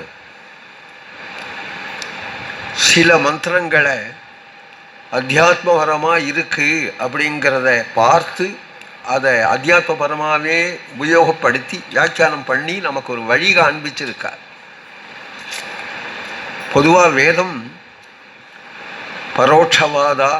பரோட்சவாதோ வேதோயம் பரோட்ச பிரியாய வெகி தேவாக.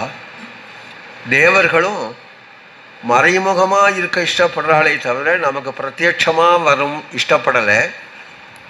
அனுகிரகம் பண்ணணும்னு நினைக்கிறா. நான் தான் அனுகிரகம் பண்ணினோம் அப்படின்னு சொல்லிக்கிறது இல்லை. வேதமும் புதுர் மாதிரி பேசுகிறதே தவிர ஆனால் யதார்த்தத்தை வெளியில் காட்டிக்கிறது இல்லை. அதனால் வேதத்துக்கும் பரோட்சவாதம்னு பெயர். தேவர்களும் பரோட்ச பிரியர்கள்னு பெயர். பகவானும் ஈஸ்வரனான பகவானும் பரோட்சம் அமசப்பிரியம் அப்படிங்கிறார். எனக்கு அனுகிரகம் பண்ணுவேனே தவிர நான் தான் பண்ணினேன்னு பொறுத்தியாருக்கு தெரியணும் அப்படின்னு நினைக்க மாட்டாரா. ஒருத்தன் க்ஷேமமாக இருக்கட்டும்ட்டு போயிடுவார். நான் தான் இதை கட்டி கொடுத்தேன், இந்த பில்டிங் நான் தான் கட்டினேன் அப்படின்னு சொல்ல மாட்டார். இது ஈஸ்வரனுடைய சுபாவம். பரோட்ச பிரியா அப்படின்னு சொன்னாலும் கூட ஆனால் யதார்த்தத்தை தெரிஞ்சுக்கணும்னு ஆசை உடையவாளுக்கு அதனுடைய யதார்த்தத்தை தெரிஞ்சுக்கணும் இல்லையா. யோகக்ஷேமம் வகாமியகம் அப்படின்னு பொதுவாக சொல்கிறார்.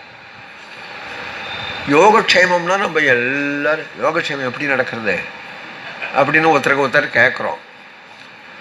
இப்படி சாப்பிட்றேன்னா நான் அந்த மாதிரி சாப்பிட்றேன், அங்கே தான் காஃபி சாப்பிட்றேன், இங்கே தான் இட்லி சாப்பிட்றேன், இது சாப்பிட்டா யோகக்ஷேமம் நடக்கிறது அப்படின்னு அர்த்தம். இந்த யோகக்ஷேமங்கிற சப்தத்துக்கு காஃபி சாப்பிட்றதும் இட்லி சாப்பிட்றதும் தான் அர்த்தமா? கடையில் போய் ஜவுளி கடையில் போய் புடவை வாங்குறது தான் அர்த்தமா? நம்ம எங்கேயோ எந்த ஆஃபீஸ்லேயோ அடிமையாக இருந்து 10 காசு சம்பாதிக்கிறோமே அதுதான் அர்த்தமா? இதுக்கு வேறு ஏதாவது அர்த்தம் உண்டோ அப்படின்னு கேட்டால் யோகஸ்ய அப்பிராபியஸ்ய பிராப்திஹி க்ஷேமஹா தத் பரிபாலனம் யோகக்ஷேமம் வகாமிகம்னு ஆச்சாரியாளுடைய பாஷ்யம். கிடைக்காத வஸ்துவை நாம் சம்பாதிக்கிறது யோகம், கிடைச்சுட்டதை இழக்காமல் இருக்கிறது க்ஷேமம்.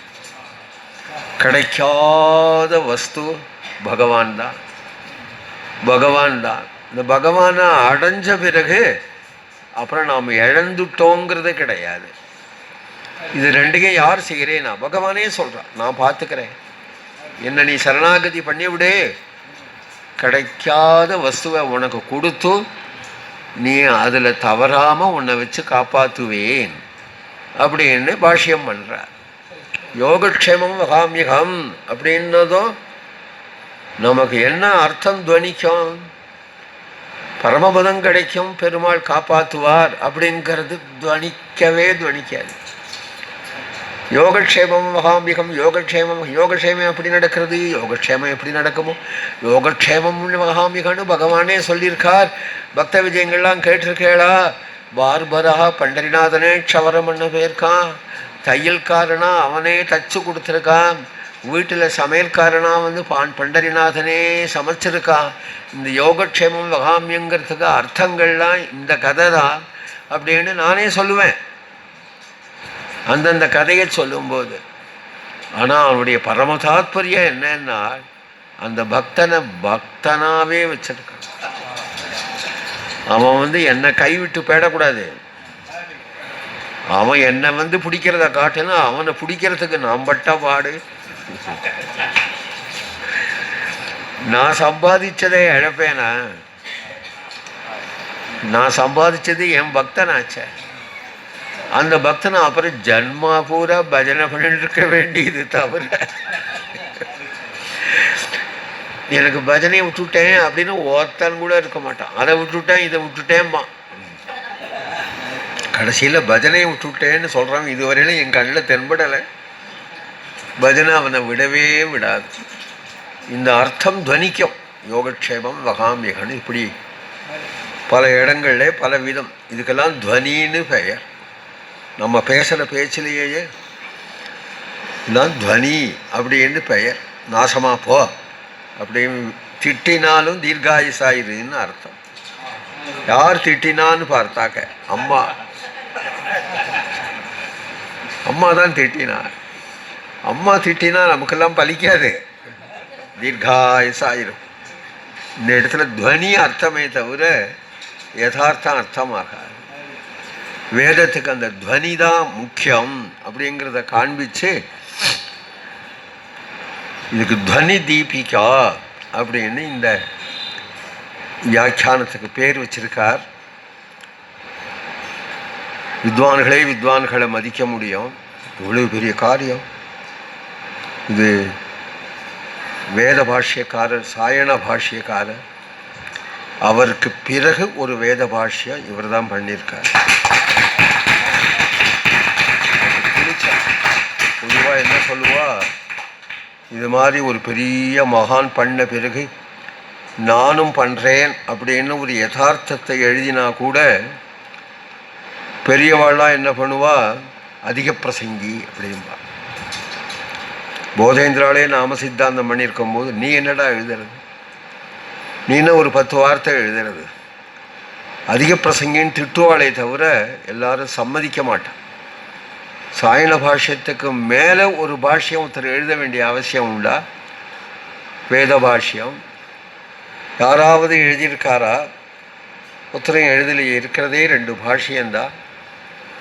அதுக்கு பிறகு பல பேர்கள் வேதத்தை பற்றி எழுதியிருக்கா. வேதத்திலே இருந்து அந்த எல்லா பாஷ்யங்களையும் அவர் இருக்கிற இடத்துல இருந்தே அவ்வளவையும் படிச்சு விட்டு அப்புறம் துவனி அப்படிங்கிறதையே இதில் எடுத்துண்டு அந்த துவனி இந்த வார்த்தையால் என்ன துவனிக்கிறது அப்படிங்கிறத வேதம் பூரா காண்பிச்சிருக்க. இது பெரிய காரியம். இது அதை வித்வான்கள் தான் புரிஞ்சுக்க முடியும், சாமானியால் புரிஞ்சுக்க முடியாது. அவன் இதில் எவ்வளவு பரிசிரமம் இருக்குது லகுவாக செஞ்சிருக்கார். அவர் தன் புத்திரனையே தானே புகழக்கூடாது, இருந்தாலும் யதார்த்தத்தை சொல்லாமல் இருக்கக்கூடாது,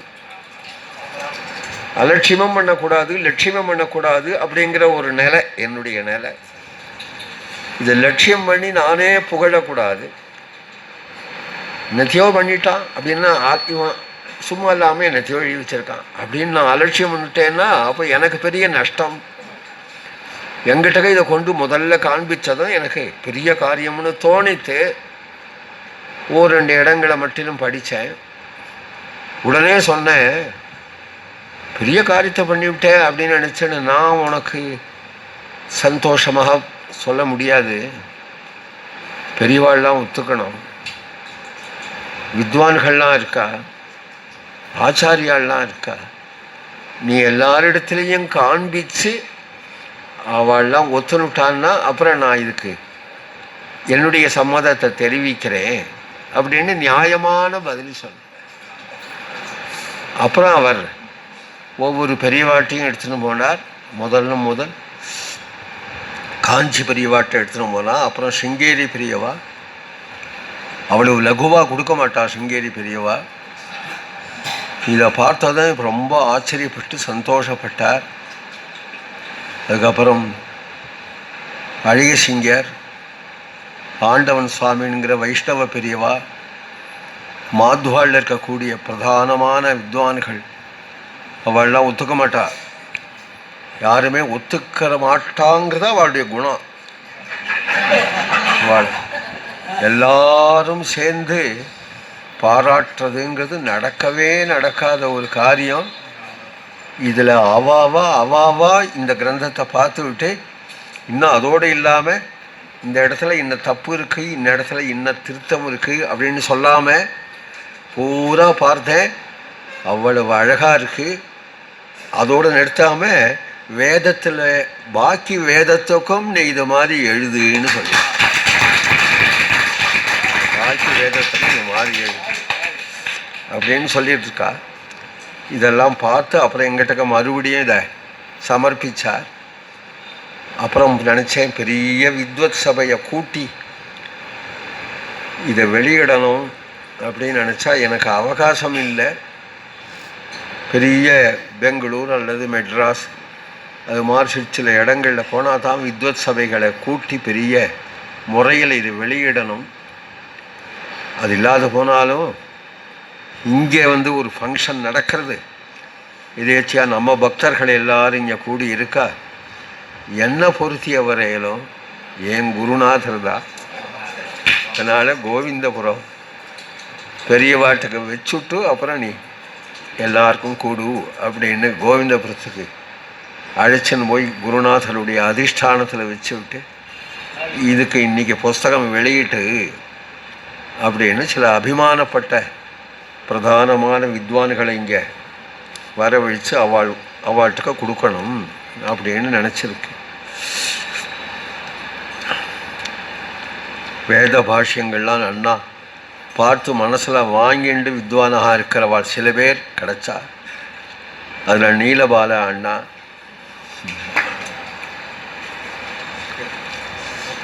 கொடு சமாளம் பண்ண.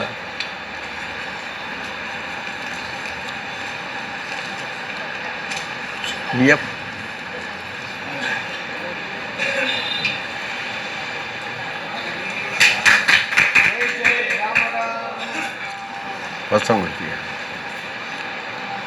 ஸ்ரீராம கணபாடிகள்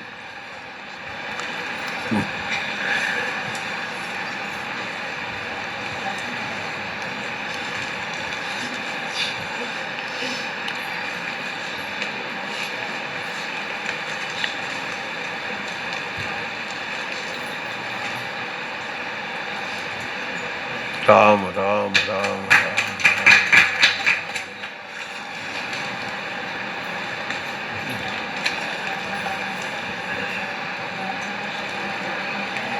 லட்சுமி நரசிம்ம சௌதிகள் வந்திருக்காரா?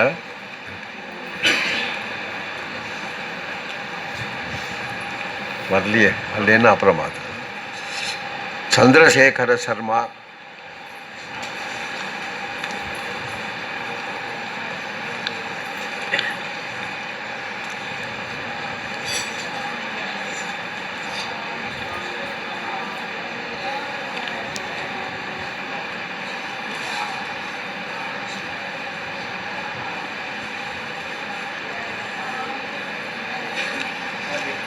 உமாபதி சாஸ்திரிகள்,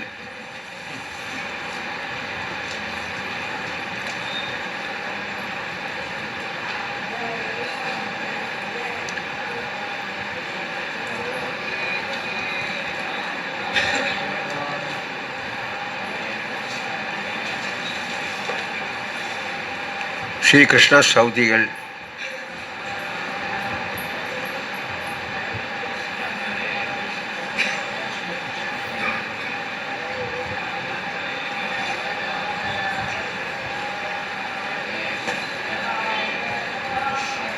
நாராயண நாராயண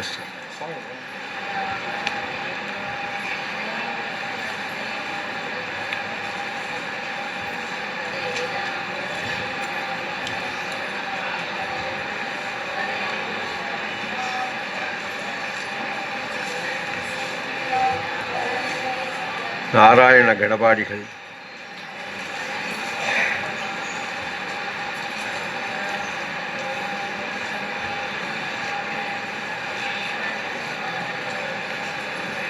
சங்கரன் யார்?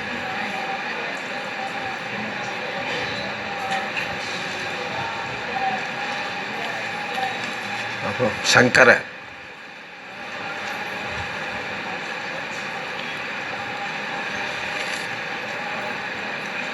அப்புறம் வந்து கொடுத்துக்கிறியா?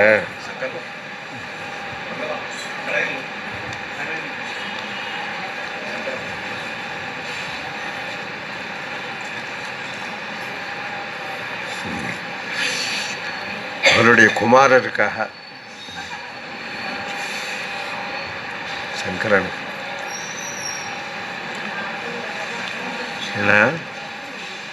ஹரே கிருஷ்ணா.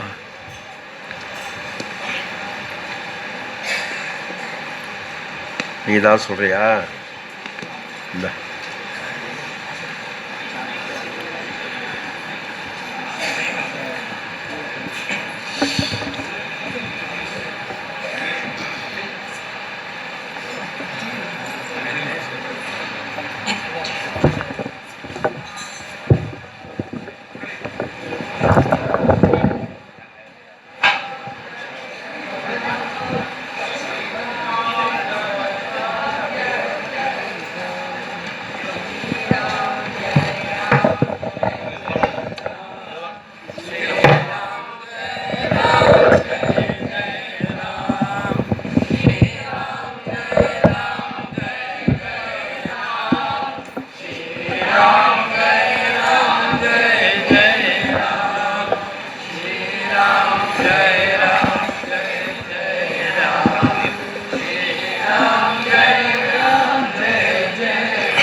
जानकीकान्तस्मरणम्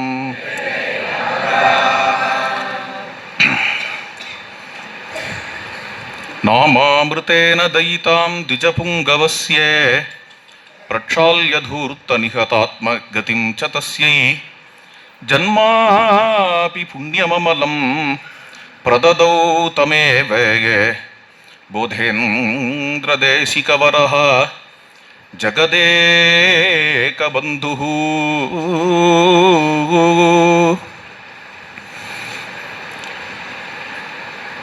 ஸ்ரீயப்பதியான பகவானுடையவும் குருநாத்தாளுடையவும் கிருபையினால இப்படி இந்த ஒரு வைபவத்தில் கலந்துக்கக்கூடிய ஒரு பெரிய பாக்கியம் நம்ம எல்லாருக்கும்.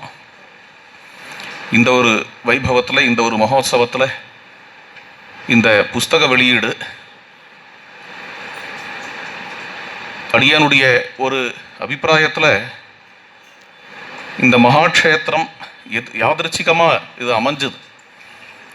இந்த க்ஷேத்திரத்துக்கும் இந்த கிரந்தத்துக்கும் ஏதோ ஒரு சம்பந்தம் என்று பார்க்கிறேன். சுமார் ஒரு 300 வருஷங்கள் முன்னாடி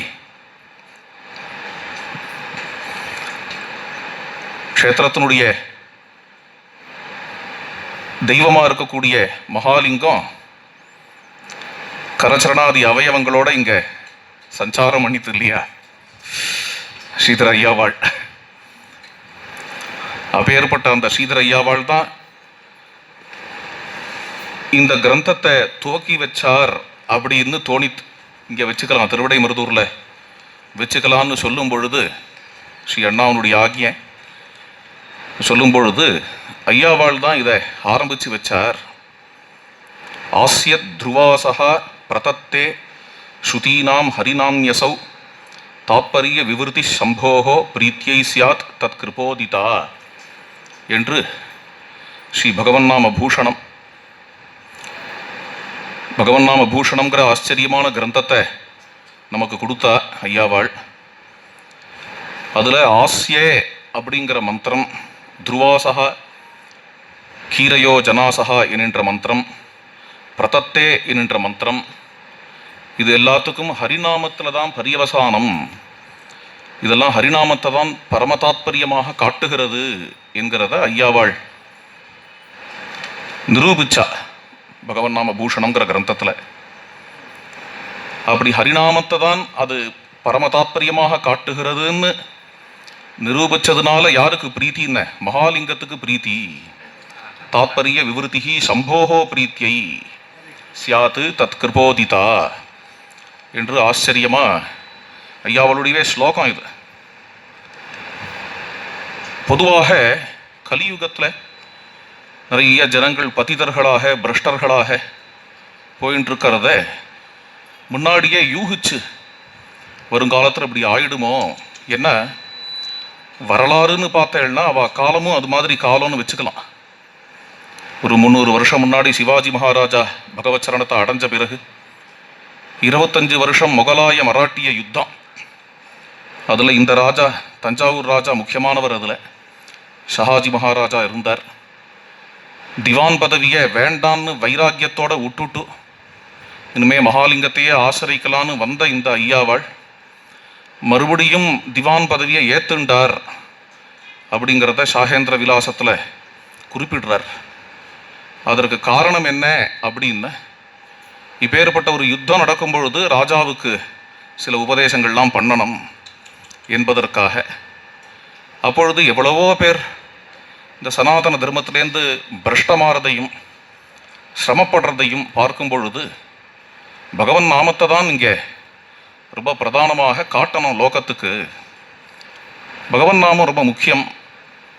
மற்ற தர்மங்கள் மற்ற அனுஷ்டானங்கள் கடைபிடிக்கிறதுக்கு சிரமமாக இருந்தாலும் கடைபிடிக்கிறவா அவசியம் கடைபிடிச்சுட்டு இருக்கட்டும், அவளுக்கு நமஸ்காரம்.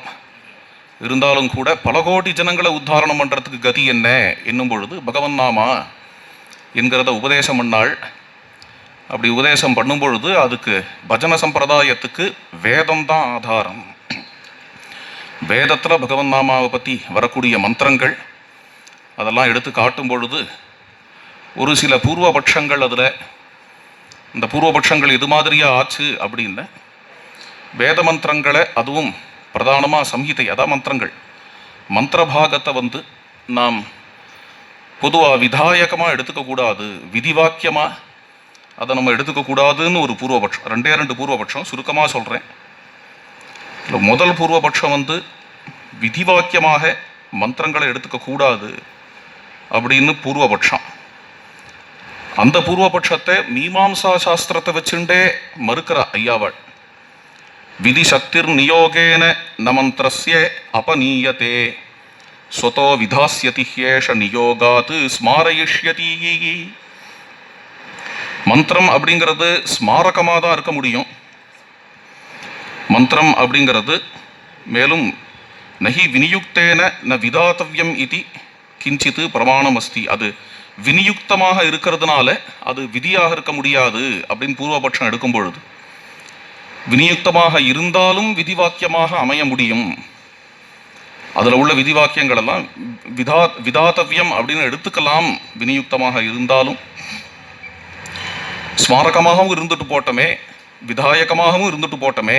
மந்திரஸ்ய விநியுக்தத்வாத் ஸ்மாரகத்துவம் சப்த சாமர்த்திய அனுசாராத் விதாயகத்துவம் அப்படி அஸ்து விநியோகஸ்ய விதாயகத்துவ அவிரோதாத் அப்படின்னு அது ரெண்டுமாவும் இருந்துட்டு போட்டமே அப்படின்னு இது வார்த்திகக்காரருக்கும் சுதாகாரருக்கும் நியாயசுதா எழுதினவருக்கும் இது சம்மதம்தான் என்கிறத ஏதத் அதிகரணே வார்த்திக நியாயசுதையோகோ மந்திராணாமபி விதாயகதாயாக விஸ்பஷ்டத்வமேவ அபிஹிதத்வேன ஆஸ்ய ஜானந்தஹ இது மந்திரஸ்ய விதாயகதாயாம் ந ஏதத் அதிகரண விரோதஹா என்று சித்தாந்தம் பண்ணுகிறார். இது முதல் பூர்வபட்சம் அடியன் எடுத்துட்டது. என்ன நாம சொல்லணுங்கிறத மந்திரம் விதிக்கிறது. இங்கே விவக்தனை நாம சொல்லுங்கோங்கிறத விதிக்கிறது, அதெல்லாம் விதிக்கிறதுக்கு மந்திரத்துக்கு அதிகாரம் கிடையாது அப்படிங்கிற மாதிரி சொல்ல முடியாது. அதை அந்த விதிவாக்கியத்தை எடுத்துக்க முடியுங்கிறத நிர்தாரணம் பண்ணவா இந்த பெரியவா. அடியனுக்கு இந்த இடத்துல வேற ஒரு மந்திரமும் தோன்றித்து, அதை இந்த விவரணத்தில் குறிப்பிட்டிருக்கேன். இளாம் அகிருண்வன் மனுஷஸ்ய சாசனீம் அப்படின்னு ருக்வேதத்தில் வருது. இளான்னா ஸ்துதி, இடஸ்துதங்கிற தாத்து. இளாம் அகிருண்வன்னு ரிஷிகள்லாம் இந்த வேத மந்திரமாகிய ஸ்துதியை மனுஷஸ்ய சாசனீம், மனுஷியாளுக்கு சாசனமாக, அதாவது விதியாக கொடுத்தார்கள் அப்படின்னு ருக்கே இருக்கிறதுனால இது ரொம்ப பொருந்தும். ரெண்டாவது பூர்வபட்சம், விஷ்ணு தேவதாக்க யாகே தத் விதிதா பிரவருத்தஸ்ய யஜமானஸ்ய யாகஸ்வரூப கடகத்வேன பிரவிஷ்டே சோதனாகத தேவதா நாம விசேஷேண உச்சாரண ரூபே தேவதோத்தேசத்தை ஏவ பிரவருத்தாயாக சித்தத்வேன தம் பிரதி ஸ்மாரணார்த்த சம்பிரேஷ வச்சன ரூபத்வமேவ யாகஸ்வரூப கடகா தேவதோத்தேசா. யஜ்யம் பண்ற இடத்துல யஜ்யம் பண்ற எஜமானம் அவன் விஷ்ணவே ஸ்வாஹா அப்படிங்கிறது, விஷ்ணவை இதன்னமமா அப்படின்னு சொல்லும் பொழுது அங்க சொல்ற விஷ்ணு நாமத்தை தான் இந்த நாமச்சித் விவக்தனை அப்படிங்கிறது காட்டுறதே தவிர, இது பொதுவாக மக்களை பார்த்து இருக்கக்கூடிய நாமசங்கீர்த்தன விதி இல்லை. நாம எல்லாரும் சொல்லலாம் அப்படிங்கிறதுக்கான விதியாக இது இல்லை. அந்த எஜமானம் அந்த ஒரு பிரகரணத்துல யஜ்யம் பண்றதுக்காக இருக்கக்கூடிய விதி இது அப்படின்னு இது ரெண்டாவது பூர்வபட்சம்.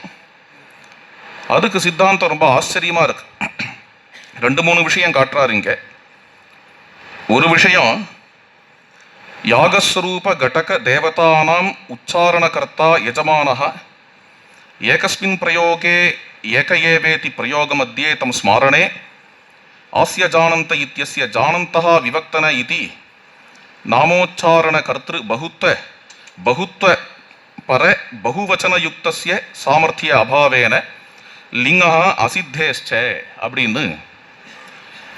எஜமானனுக்கு தான் இது விதிக்கப்பட்டது, எஜமானன் யஜ்யம் பண்றவன், எஜமானனுக்கு தான் இது விதிக்கப்பட்டதுங்கிற பட்சத்துல அப்பா யஜ்யத்துல நீ நாமாவை சொல்லு அப்படின்னு மட்டும்தான் இருக்கணும். அது அப்படி இல்லாதபடிக்கு பொதுவா எல்லாரையும் பார்த்து எல்லாரும் நாமா சொல்லுங்கள் அப்படின்னு பகுவச்சனத்துல இருக்கிறதுனால இது பல பேர்களை உத்தேசிச்சு, அதுவும் துருவாசோ அஸ்ய கீரையோ ஜனாசகாங்கிற சொல் பொதுவாக மக்களை குறிக்கிறது. அது பிராமணாசகான்னு வரல, பிராமணாகான்னு வரல, க்ஷத்ரியாகான்னு வரல, ஜனாசகாங்கிறதுனால லோகத்துல சாதாரணமாக இருக்கக்கூடிய சாமானிய ஜனங்கள் வரைக்கும் யார் யாருக்கு நாக்கு இருக்கோ அல்லது யார் யாருக்கு காது கேட்கறதோ அவ எல்லாருமே நாமா சொல்லலாம், நாமா கேட்கலாம் அப்படிங்கிற விஷயமா பகுவச்சனத்துல விதிக்கப்பட்ட விஷயம் இது. அதனால இது யாரோ ஒத்தருக்காக சொல்லப்பட்ட விஷயம் இல்லை என்கிறது இது ரெண்டாவது. அதுலயும் இன்னொன்னு சொல்றார், ஜானந்தஹா அப்படின்னு இருக்கிறதோ இன்னும் சில வாக்கியங்களோ இதெல்லாம் என்னத்தை காட்டுறது அப்படின்னு, பிரம்மஜான சாதனதாயாக கீர்த்தன விதான பரத்துவம் அப்படி ஸ்வரசதா அவகமியதே. பிரம்மஜானம்ங்கிறது பலனா இருக்கு, மந்திரமும் பரதேவதையை பத்தி இருக்கு. அப்படிங்கும் பொழுது இந்த கர்மாவுக்கு மட்டும்தான் இந்த மந்திரம், இந்த இடத்துல சொல்ற நாமாவுக்கு மட்டும்தான் இந்த மந்திரம் அப்படின்னு எடுத்துக்கொள்ள முடியாது. தாராளமா கர்மாவுக்கும் உபயோகப்படுத்திக்கோங்கோ அப்படிங்கிறது தான் இங்கே விஷயம். நான் அது விஷயமான பிரச்சனமும் இங்கே இருக்கு. அடுத்தது இன்னும் ஒரே ஒரு இது சொல்லிடுறேன். திருத்தீய ஸ்ருதிலிங்க அதிகரணே ஐந்திரிய சப்திதஸ்ய நிமேஷண சங்கமனோ வசூனாமிதி மந்திரஸ்ய இந்திரோபஸ்தானே சாமர்த்திய ரூப லிங்க சத்பாவேஷு ஐந்திரியா கார்கபத்தியம் உபதிஷ்டதே இது வச்சனேன கார்கபத்திய உபஸ்தானே விநியுக்ததையா ததையேவ விநியோகா ஆகாங்ஷாயாக சாந்தத்வேன போயின்னு இருக்கு. இதில் நிவேசன சங்கமனோ வசூனாம் என்கின்ற மந்திரம் இது இந்திர தேவதாகமான மந்திரம். ஆனால் ஐந்திரியா கார்கபத்தியம் உபதிஷ்டதே என்கிறதுனால இது சாஸ்திர ரீதியா கார்கபத்தியாக்னியை வழிபடுவதற்காக சொல்லக்கூடிய மந்திரமாக எடுத்திருக்கா. எப்படி ஒரு இந்திர தேவதாகமான மந்திரத்தை அக்னி தேவதாகமா கார்கபத்திய அக்னி தேவதாகமா எடுக்க முடியறதோ அது மாதிரி பகுவச்சனத்துல இருந்தாலும் ஏகவச்சனமா இந்த யஜ்யத்துல யஜமானன் சொல்றதுக்காக தான் இந்த நாமா அப்படின்னு தான் எடுத்துக்கணும்னு ஒரு பூர்வபட்சம். அதுக்கு ஒரு அழகான பதில் ஐயாவாள் கொடுத்தது. ஆஸ்ய நாம விவக்தன இத்தியஸ்ய அசங்கோச்சேன விஷ்ணுநாமத்வே அவிச்சின்ன கீர்த்தன பரத்வேபி மந்திரஸ்ய விஷ்ணு ஸ்மாரகதா மாத்திரேண தத் தேவதாக்க கர்மாங்கத்வஸ்ய உபபன்னதயா ததர்த்தம் ஆஸ்ய நாம இத்தியஸ்ய விஷ்ணு நாம பரத்த ரூப சங்கோச்சேனாபேட்சிதா. ஆஸ்யநாம விவக்தனே அப்படிங்கிறது அசங்குச்சிதமா எல்லாரும் சொல்லலாங்கிறதுக்கு, ஏன்னா ஆ அப்படிங்கிற உபசர்க்கத்துக்கு ஆச்சரியமா பலவேறு அர்த்தம் பண்றார், ஏராளமான அர்த்தம் பண்றாரு. ஏன்னா அவ்வளோ அவ்வளோ அர்த்தம் அதுக்கு உண்டு. ஒரு அர்த்தம் என்னென்ன, உச்சைகி சொல்லலாம் நாமாவை. மற்றொரு அர்த்தம் உபாம்சுவா சொல்லலாம், ஜபமா பண்ணலாம். அப்புறம் ஆ அப்படிங்கிறது எப்பொழுதும் சததம் சொல்லலாம். ஆங்கிறது எல்லாரும் சொல்லலாம். அப்படிங்கிற மாதிரியான ஒரு ஒரு உபசர்க்கம். உபசர்க்கம்னா பெர்ஃபிக்ஸ். ஒரு உபசர்க்கத்துக்கு அப்படி ஒரு இவ்வளவு அர்த்தங்கள், இவ்வளோ அர்த்த புஷ்டி அது கொடுக்கறது. இது எல்லாத்தையும் காட்டி இவ்வளவு பேருக்கும் சொல்றதுக்காக வேதம் விதிக்கும் பொழுது, ஆனால் கர்மாவில் சொல்றது அப்படிங்கிறதும், கர்மாவில் இந்த யாகத்துக்காக இந்த மந்திரத்தை எடுத்துக்கிறது அப்படிங்கிறதுக்கும் இது தடையாகவோ அல்லது கூடாதுங்கிறதோ நம்முடைய அபிப்பிராயம் இல்லை அப்படிங்கிறத ஐயாவாள் தெள்ள தெளிவா அதை காட்டுகிறாள். அதை அனுசரிச்சே இங்கே இந்த விஷயத்துக்கு வரேன். இது ரொம்ப சூத்திரம் மாதிரியான வார்த்தை. ஸ்ரீ அண்ணாவனுடைய அனுகிரகம். ரங்கநாதேன மந்திராணாம் கர்மசேஷத்துவம் தியக்த்வா அத்தியாத்மபரத்வமேவ பிரதர்சிதம் அர்த்தஜானேன பிரயோகா இதுதான் சூத்திரம். அர்த்தஜானேன பிரயோகா ந பாத்தியதே விஹிதத்வாது. அதுக்கு அடுத்த வார்த்தை விசிஷ்ட பலவத்வமேவ வக்தவ்யம். அர்த்தஜானத்தினாலே விதிக்கப்பட்டது பாதிக்கப்படலை, அதாவது கர்மா பாதிக்கப்படலை. ஏன் அப்படின்னா அது விதிக்கப்பட்டதுனாலேயே. கர்மாவை பெரிவாள்லாம் விதிச்சிருக்காங்கிறதுனால அர்த்தஜானத்தினால அது பாதிக்கப்படாது. முதல் விஷயம். விதிக்கப்பட்டதை பின்பற்றதான் போகிறோம். அது மட்டும் இல்லை, இன்னும் அர்த்தம் தெரிஞ்சுண்டு கர்மாவை செய்யும் பொழுது விசிஷ்ட பல, அது உபாசனை ஆயிடுறது. விசிஷ்ட பலவத்வமேவ வக்தவ்யம் அப்படிங்கிறது. இது மீமாம்சையில் ரொம்ப நிஷ்ணாத்தாளா, ரொம்ப பெரிவாளா இருக்கிற ஒருத்தர் தேவநாதன் சுவாமி அப்படின்னு, வேதிக் யூனிவர்சிட்டியோட வைஸ் சான்சலர். அவர் ஒரு வார்த்தை, இது மீமாம்சா வியாக்கியாதாரஸ்து தேவதாபராணாம் ருச்சாமபி கர்ம சமவேதார்த்ததையா வியாக்கியானம் விதாய சாரிதார்த்தியம் மன்வதே உதாரண ரூபேண தேவஸ்யத்வா சவிது பிரசவே இது மந்திரः பகுதா விசாரிதः நவமாத்தியாயே பிரதமபாதே துவாதசே அதிகரணே தத்ர சவித்ராதிபதானாம் லட்சணையா அக்னியாதிபரத்துவம் வா இத்தியாதிகம் சிந்திதம். ஐந்திர தேவதாகமான மந்திரத்தை எடுத்து கார்கபத்தியாக்னிக்கு கொடுக்குற மாதிரி சவித்ரு தேவதாகமான மந்திரத்தை எடுத்து இங்கே அக்னிக்கு இது எப்படி பொருந்தும் அப்படிங்கிறதுக்கு பலவேறு விதமான விசாரம் பண்ணியிருக்கா. ஏதாதிருஷ கிருஷ்ட கல்பனாக தத்ரைவ அவகந்தவியாக. இது மாதிரியான கிளேசம் இதில் ஏற்படக்கூடும். ஆனால் எதி சமக்ரஸ்ய ருக்வேதஸ்ய, இது மீமாம்சா வித்வானே சொல்கிற வார்த்தை. எதி சமக்ரஸ்ய ருக்வேதஸ்ய தத்வார்த்த பரத்வம் உச்சதே ததானிம் கிளேசா அர்த்தவர்ணனே ந பவதி. தத்துவார்த்த ரீதியாக சமக்கிரமான ருக்வேதத்தை நம்ம பார்த்தோன்னா இது மாதிரி ஒரு கிளேசம் வரணுங்கிற அவசியம் இல்லை. புருஷார்த்த பரியவசாயித்துவம் ச பவேது. அதில் பரம புருஷார்த்தம் சாதிக்கப்படுகிறது அப்படின்னு சொல்கிறோம். உதாரணத்துக்கு ஒன்று சொல்லணும்னா, இங்கேயே எடுத்துப்போமே, ஐயாவாள் காட்டின மந்திரத்தையே நாம அப்படிங்கிற சொல்லுக்கு நமமேன்னு அர்த்தம் பண்ணலாமா? நாமங்கிற சொல்லுக்கு அது வணங்கச் செய்கிறதுன்னு அர்த்தம் பண்ணலாமா? நமஸ்காரம்னு அர்த்தம் பண்ணலாமா? அப்படின்னு வெவ்வேறு விஷயங்களுக்கு போகாமல் நாம பகவன் நாம சங்கீர்த்தனம் அப்படிங்கிறது ஸ்வரசதா அவகமியத்தே. அது சரளமாக நமக்கு புரிகிற விஷயம்தானே. அதை விட்டுட்டு ஏன் இப்படி மூக்க பிடிக்கணும் அப்படிங்கிறது இங்கே உள்ள விஷயம். அது மாதிரியா அப்படி எனக்கு என்ன தோணித்து அப்படின்னா, ஐயாவாளோட கிரந்தத்தில் என்ன பண்ணா அப்படிங்கிறத விஞ்ஞாபிச்சுக்கணும் அப்படின்னு தோணித்து. அது நாம சித்தாந்தம் அதுக்கு பிரமாணம் வேதம் அப்படிங்கிறதுல ஆரம்பித்து வச்சது. அதன் பிறகு இப்பொழுது நம்முடைய இந்த ஒரு காலத்தில் மகத்தான பாக்கியம், அடுத்த சூரியோதயம் வேத விஞ்ஞானம் அப்படிங்கிற இந்த ஒரு கிரந்தத்தில், ஆச்சரியமான கிரந்தம். அதில் நாம சித்தாந்தத்தினுடைய ஒரு தொடர்ச்சியாக பக்தி மார்க்கத்தில் உள்ள சிரவணம், கீர்த்தனம், ஸ்மரணம், பாதசேவனம் முதலிய நவவித பக்தியோ அல்லது பஞ்சவித பக்தியோ வாத்சல்யம் சக்கியம் மாதுரியம் முதலிய பக்தியோ அல்லது உத்கர்ஷமான பிரேம பக்தி சாது அஸ்மின் பரம பிரேம ரூபாங்கிற பக்தியோ, இது எல்லாமே எப்படி வேதத்தில் இருக்குன்னு வேதமே பக்தி சாஸ்திரம் அப்படின்னு நிர்தாரணம். வேத விஞ்ஞானத்தில் அப்படி ஒரு ஆச்சரியமான ஒரு நிர்தாரணம். ஒரு உதாரணம் சொல்கிறேன். காவ இவ கிராமம் யுயுதிரிவ அஸ்வானு, நம்ம எல்லாருக்கும் தெரிஞ்ச ஸ்லோகம். என்ன ஸ்லோகம் அது? என்னென்ன பாகவத்தில் இது விருத்ராசுரன் சொல்கிறானே, அஜாத பட்சா இவ மாதரம் ககாக ஸ்தன்யம் யதா வத்சதராக சுதார்த்தாக பிரியம் பிரியேவ விஷிதம் விஷண்ணா மனோரவிந்தாட்ச திதிர்க்ஷதே துவாம் அப்படிங்கிற ஸ்லோகம். இந்த ஸ்லோகம் ரொம்ப பிரசித்தமான ஸ்லோகம். இந்த ஸ்லோகத்துக்கு மூலத்தை வேத விஞ்ஞானம் காட்டுறது.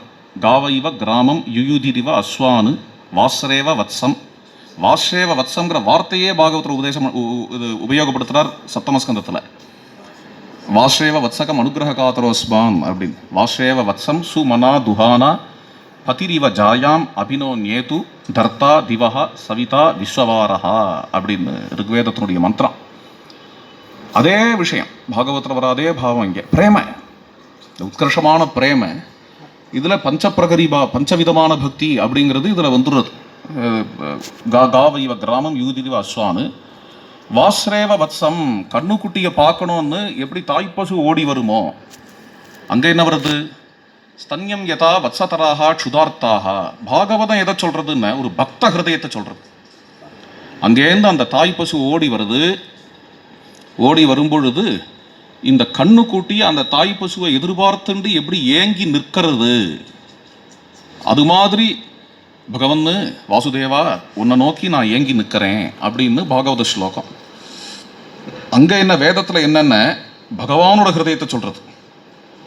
பகவான் ஹிருதயம் அப்படின்னா தாய்ப்பசு அந்த பால் சுரக்க வேண்டிய காலத்தில் கண்ணுக்குட்டின்னு எவ்வளோ பெரிய மேய்கையில் இருந்தாலும் கண்ணுக்குட்டியை நோக்கி எப்படி வேகமாக ஓடி வருமோ, அது மாதிரி ஹே பிரபோ என்னை நோக்கி ஓடி வா.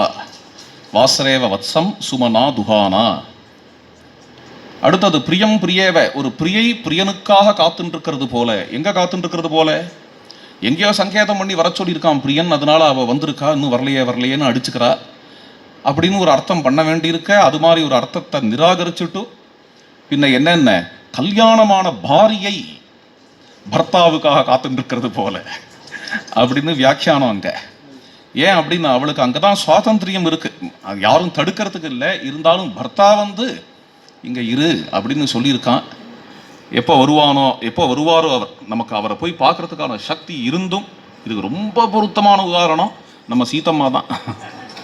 சீதாதேவி எப்படி ராமருக்காக காத்துன்னு இருந்தாலோ, சொதகா ராமரோட சேர்றதுக்கான சக்தி இருந்தும் ஹனுமாரே கேட்டும் ராமர் வரணும்னு எப்படி காத்துட்டு இருந்தாரோ, அது மாதிரி ஒரு பக்தன் காத்துட்டு இருப்பான் அப்படின்னு. இது பிரியன் பிரியை விஷயம் இல்லை, அதாவது கல்யாணம் ஆகாத பிரியன் பிரியை விஷயம் இல்லை.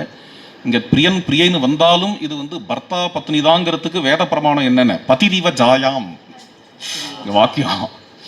பதி எப்படி பத்னியை நோக்கி ஓடி வருவானோ, தேவி உட்காண்டிருந்தா ராமச்சந்திர பிரபு எப்படி ஓடி ஓடி ஓடி ஓடி வராரோ, விருஷாத் விருஷம் பிரதாவன்சகான்னு, மரத்துக்கு மரம் நதிக்கு நதின்னு ஓடி கடைசியா சுக்ரீவம் சரணங்கதா அப்படின்னு வானராள்கிட்டெல்லாம் போய் விழுந்து அப்படிலாம் படாத பாடுபட்டு இடிக்கும் மின்னலுக்கும் ஆளாகி மழை காலத்தில், அதுக்கப்புறம் வானராள் எல்லாரையும் திரட்டி அவளை அனுப்பி இப்படி வந்துட்டே இருக்காரோ சீதைக்காக, அது மாதிரி எனக்காகவும் வாப்பா அப்படின்னு பகவானிடத்துல வேதம் பிரார்த்தனை பண்ணுற விதம் அவ்வளோ ஒரு அத்தியாத்ம ரசம் சொட்டக்கூடிய, எல்லா விதமான அத்தியாத்ம மார்க்கங்களுக்கும் தரிசனங்களுக்கும் இதில் ஒன்றும் ஒரு யாருக்கும் மறுப்பே கிடையாது. என்னென்ன எத்தனை தரிசனங்கள் பாரத தேசத்தில் இருக்கோ, அதாவது சனாதன தர்மத்தில் இருக்கோ, எத்தனை தத்துவங்கள் சனாதன தர்மத்தில் இருக்கோ, எல்லாம் வேதத்திலேருந்து வந்தது தான் அப்படிங்கிறத யாரும் மறுக்க போகிறது இல்லை. அது எப்படி தெரிகிறது அப்படின்னா, வேதத்தில் உள்ள அத்தியாத்ம சிந்தனையை பிரகாசப்படுத்தும் பொழுது தான் அது நமக்கு புரிய வரக்கூடிய விஷயம் அப்படின்னு. அப்படி அந்த ஒரு பகவன் நாம பூஷணம் அல்லது பகவன் நாம ரசோதயம், வேத விஞ்ஞானம் முதலிய கிரந்தங்கள் அது மாதிரியாக அதனுடைய தொடர்ச்சியாக அந்த தாரை மேலே பிரவகிக்கிறது. அது மாதிரியாக இந்த ஒரு கிரந்தம் அமைஞ்சிருக்கிறதுனால ஏதோ எல்லா பிரிவாளுடையும் ஒரு அனுகிரகம். நம்ம ஏதோ ஒரு சின்ன காரியம் பண்ணாலும் அதுக்கு பகவானுடைய பிரீத்தி வேணும், ஆச்சாரியால் பிரீத்தி வேணும். அது இப்போது நமக்கு பெரிய பாக்கியமாக அதை இங்கே மத்தியார்ஜுனேஸ்வரத்தில் இங்கே திருவிடைமருதூரில் இதை வெளியிடணும் அப்படின்னு ஸ்ரீ அண்ணா சங்கல்பிச்சதை, அதை ஆக்ஞாபிச்சதை நம்ம ரொம்ப பாக்கியமாகவும் ரொம்ப பெரிய பெருமையாகவும், பெரிய பெரிய வித்வான்கள் எல்லாரையும் வச்சு இதை நடத்தியிருக்கணும் அப்படின்லாம் ஒரு பக்கம் சொன்னாலும், அது எல்லாத்தையும் விட பாகவதாளுக்கு மத்தியில் இது நடத்துறது அப்படிங்கிறத, அதுவும் வெங்கட்ராம பாகவதர் அதெல்லாம் சொல்லியாச்சு. இருந்தாலும் அடியனுக்கு ஒன்று தோன்றதை சொல்கிறேன். இதோ இந்த இடம் இங்கே இருக்கும். அப்போ அங்கே 6ஆம் கிளாஸ் படிக்கும்போது அங்கே உட்காண்டிருப்பேன். இங்கே இதில் திருவசூலூரில் நவாகம் இது சித்திரை மாதம் நவாகம், ஸ்கூல்லாம் லீவு, அதுக்காக இங்கே வந்திருந்தது. அப்போது ஸ்ரீ அண்ணா வெளியிலலாம் சில இடங்கள்லாம் போயிட்டு வரேன்னு சொல்லிட்டு இங்கே விட்டுட்டு போயிட்டா. இங்கே உட்காந்து ராமாயண பாராயணம் பண்ணிட்டு இருப்பேன். பாகவதர் இங்கே உட்காந்துட்டு அவருக்கு இங்கே குழந்தை வந்திருக்கானே, பாராயணம் பண்ணுறானே அப்படின்னு தாக்கு பிடிக்க முடியாது. அங்கேன்னு இதே தான், பேரவச்சு முழு எடுத்து வைக்கட்டுமாப்பா, திராட்சை சர்க்கத்துக்கு சர்க்கம் நைவேத்தியம் பண்ணணும், பண்ணுறையா அப்படிங்கிறதெல்லாம் பாகவதருடைய ஒரு வாத்சல்யம், பாகவதருடைய ஒரு கிருபை வாத்சல்யம். அது அப்படி ஒரு இதுவாக அதை ஆசையாக பார்த்து அப்புறம் யாருக்கோ பாட்டு சொல்லி கொடுத்துட்டு இருந்தா. அப்போது பஜனை சொல்லி கொடுக்கும் பொழுது பாகவதர் என்னென்ன ராகத்தில் பாடுறாரோ அதே ராகத்தில் அந்த சர்க்கம் அங்கே பாராயணம் நடக்கும். அதை கவனிச்சிருக்கார் பாகவதர். அதை கவனிச்சுட்டு மன்னியா பிறந்தா இங்கே மன்னிக்கிட்ட சொன்னார், நான் பாராயணம் பண்ணிட்டு இருந்தேன், என் காதில் விழுறது, நன்னா அவனுக்கு பஜனை வரும், அந்த ராகத்தை அப்படி அப்படியே பிடிச்சிக்கிறான் அப்படின்லாம் சொன்னார் அவர். இதெல்லாம் இன்னைக்கு ஸ்மரிச்சுக்கிறேன். ஜானகி காந்த ஸ்மரணம்.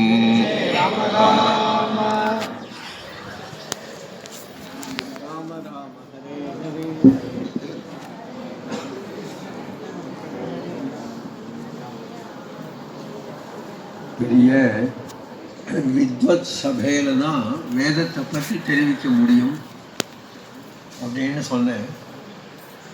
பிரத்யேகமாக சில பேரை மட்டும் இங்கே வரவழைச்சு அவளுக்கு சம்பாவனை பண்ணுவோம்.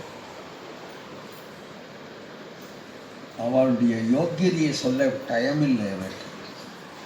உமாபதியோ நீலபாலனோ எல்லாருமே ரொம்ப படித்தவளாகவும் இப்போ சொன்ன விஷயங்களை மனசில் கிரகிச்சிக்கக்கூடியவா.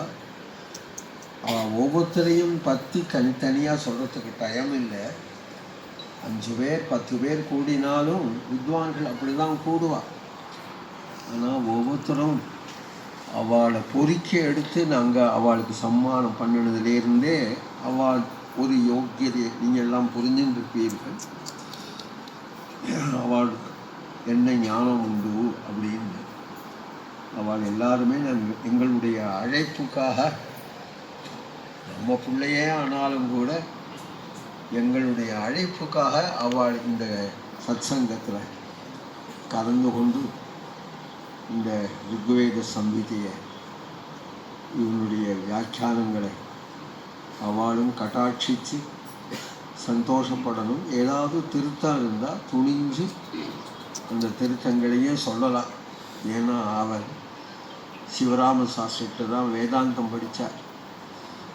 வேதாந்தம் படிக்கும் பொழுதே, சின்ன பையனாக இருக்கும் பொழுதே பரமசுலபர் அவர். அவர்கிட்ட கேட்பார், இப்படி அபிப்பிராயம் இருக்கலாமோ அப்படிம்பார். அவர் அது சரி அப்படின்னு ஒத்துப்பார், கண்டிக்க மாட்டார், கோச்சிக்க மாட்டார். அப்புறம் பாஷ்யத்தை என்ன சொல்கிறதோ அந்த பாஷ்யத்தை அனுசரித்தே அர்த்தத்தை சொல்லுவார். அந்த புத்தி இருக்கணும். தனக்கு தானே படிச்சுருக்கக்கூடாது. இப்படி இருக்கலாமோ அப்படிங்கிற ஒரு விசார புத்தி இருந்தால் தான் அவன் சாஸ்திரங்கள் படிக்கிறதுக்கே லாயக்கு. இந்த சபாவம் இருக்கிறதுனால தான் மேலும் மேலும் அதை பற்றி விசாரம் கிளம்புறது. இது பிரத்யேகமான விஷயம், பொது விஷயம் இல்லை. பொது விஷயம் ஏதோ பாகவதம் ராமாயணம் சொல்கிறோம் அப்படிங்கிறது தான் பொது விஷயம். சாஸ்திரார்த்தங்கள்லாம் அண்டிலேருந்து இன்னி வரையிலும் வச்சு காப்பாற்றின்னு இருக்காளே, அதை படித்தவர்கள் அவள் பிரத்யேகமாக வாக்கியார்த்தம் சொல்லி இன்னி வரையிலும் காப்பாற்றின்னு இருக்கா. அது போன்ற பெரிய விஷயம் இது. இந்த விஷயத்தை பண்ணினதுல எனக்கு அவர் பண்ணதை காட்டிலும் அதை ஏகமுகமாக எல்லா பீட்டாதிபதிகளும் அங்கீகரித்து அவருக்கு ஸ்ரீமுகம் கொடுத்துருக்காங்க.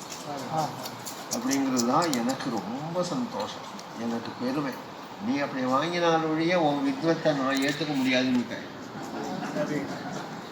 இவ்வளவு ஒரே மாதத்துக்கு எப்போ அவள் வாட்டுக்கு போய் நேராக இதை விண்ணப்பிச்சுருந்தானோ அவள் கட்டாட்சிச்சு விட்டு அதுலேயும் பூரா படித்தேன்னு வேற சொல்கிறாள். இது எல்லாத்தையும் பூரா படித்தேன்.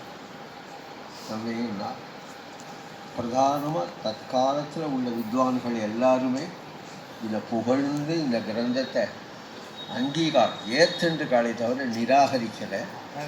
அதனாலே எனக்கு ரொம்ப சந்தோஷம். இப்படி ஒரு பெரிய வித்வத் சம்மதமாக பூரா வேதத்தையும் அதில் ஒரு ஏகதேசம் 10 வாக்கியத்தை எடுத்து ஆராய்ச்சி பண்ணிவிட்டேன்னு அப்படி எழுதி விடாமல், ஆனால் பூரா சாயண பாஷ்யத்திலையும் அவர் தர்மபரமாக காண்பிச்சிருக்கார், இவர் அத்தியாத்மபரமாக காண்பிச்சு இப்படியும் இருக்கலாம் அப்படின்னு கேட்டால் இது ஒன்றும் தப்பு இல்லை. வேதைஷ்ட சர்வையில் அகமேவ வேத்தியா வேதாந்த வேத விதேவச்சாகம்னு பகவான் சொல்லியிருக்கிறதுனால சர்வ வேதங்களும் எந்தெந்த விஷயத்தை சொல்லட்டும் அவ்வளவுக்கும் பரம தாத்பரியம் பரமாத்மாதான் அப்படின்னு நிச்சயமாக அந்த பரமாத்மாதான்னு நாம் இந்த தாத்பரியத்தை உணர்ந்தால் தான் நமக்கு பரமார்த்த லாபம் கிடைக்கும். இல்லைன்னா அந்தந்த தர்மத்தினுடைய பலன்தான் நமக்கு கிடைக்கும். வித்யா கரோதி சாதிஷ்டம் பவதின்னு சொல்லியிருக்கிறதுனால ஞானத்தோட கர்மாவை சேர்த்து பண்ண முடியாதுன்னு ஒரு நிர்ணயம் பண்ணிவிட்டு ஞானத்தோடு சேர்த்து பண்ணினா அதற்குன்னு ஒரு விசிஷ்ட பலனை நிர்ணயம் பண்ணுறா ஆச்சாரியார். மெனக்கட்டு ஞானமும் கர்மாவும் ஸ்திதி கதி போல ஒட்டவே ஒட்டாதுன்னு நிர்ணயம் பண்ணினா அப்புறம் வித்யாய கரோதி கர்மாவாக பண்ணாமல் ஞானத்தோடு சேர்த்து பண்ணினா கர்மாவே நமக்கு பலனை தரும், நித்திய பலனை தரும் அப்படின்றதுனால இது அத்தியாத்மபரமாக வேதத்தை நிர்ணயம் பண்ணியிருக்கிறது நமக்கு ரொம்ப சந்தோஷம். இது புதுசு இல்லை, சித்தமானது அப்படின்னு சொல்ல முடியும், இப்படின்னு சொல்ல முடியும். ஏன்னா ஆரம்பமே தர்மம் பிரம்மம் இது ரெண்டும் நமக்கு தர்மம்தான் சாதனம், பிரம்மம்தான் சொரூபம். இது ரெண்டும் நமக்கு தெரிஞ்சுக்க வேண்டிய விஷயம்னு சொன்னது. மேலே இன்னைக்கு திவ்யநாம பஜனை எல்லாரும் ஆகாரம் பண்ணிவிட்டு திவ்யநாமத்துக்கு வந்துடலாம். கோவிந்த நாம சங்கீர்த்தனம்.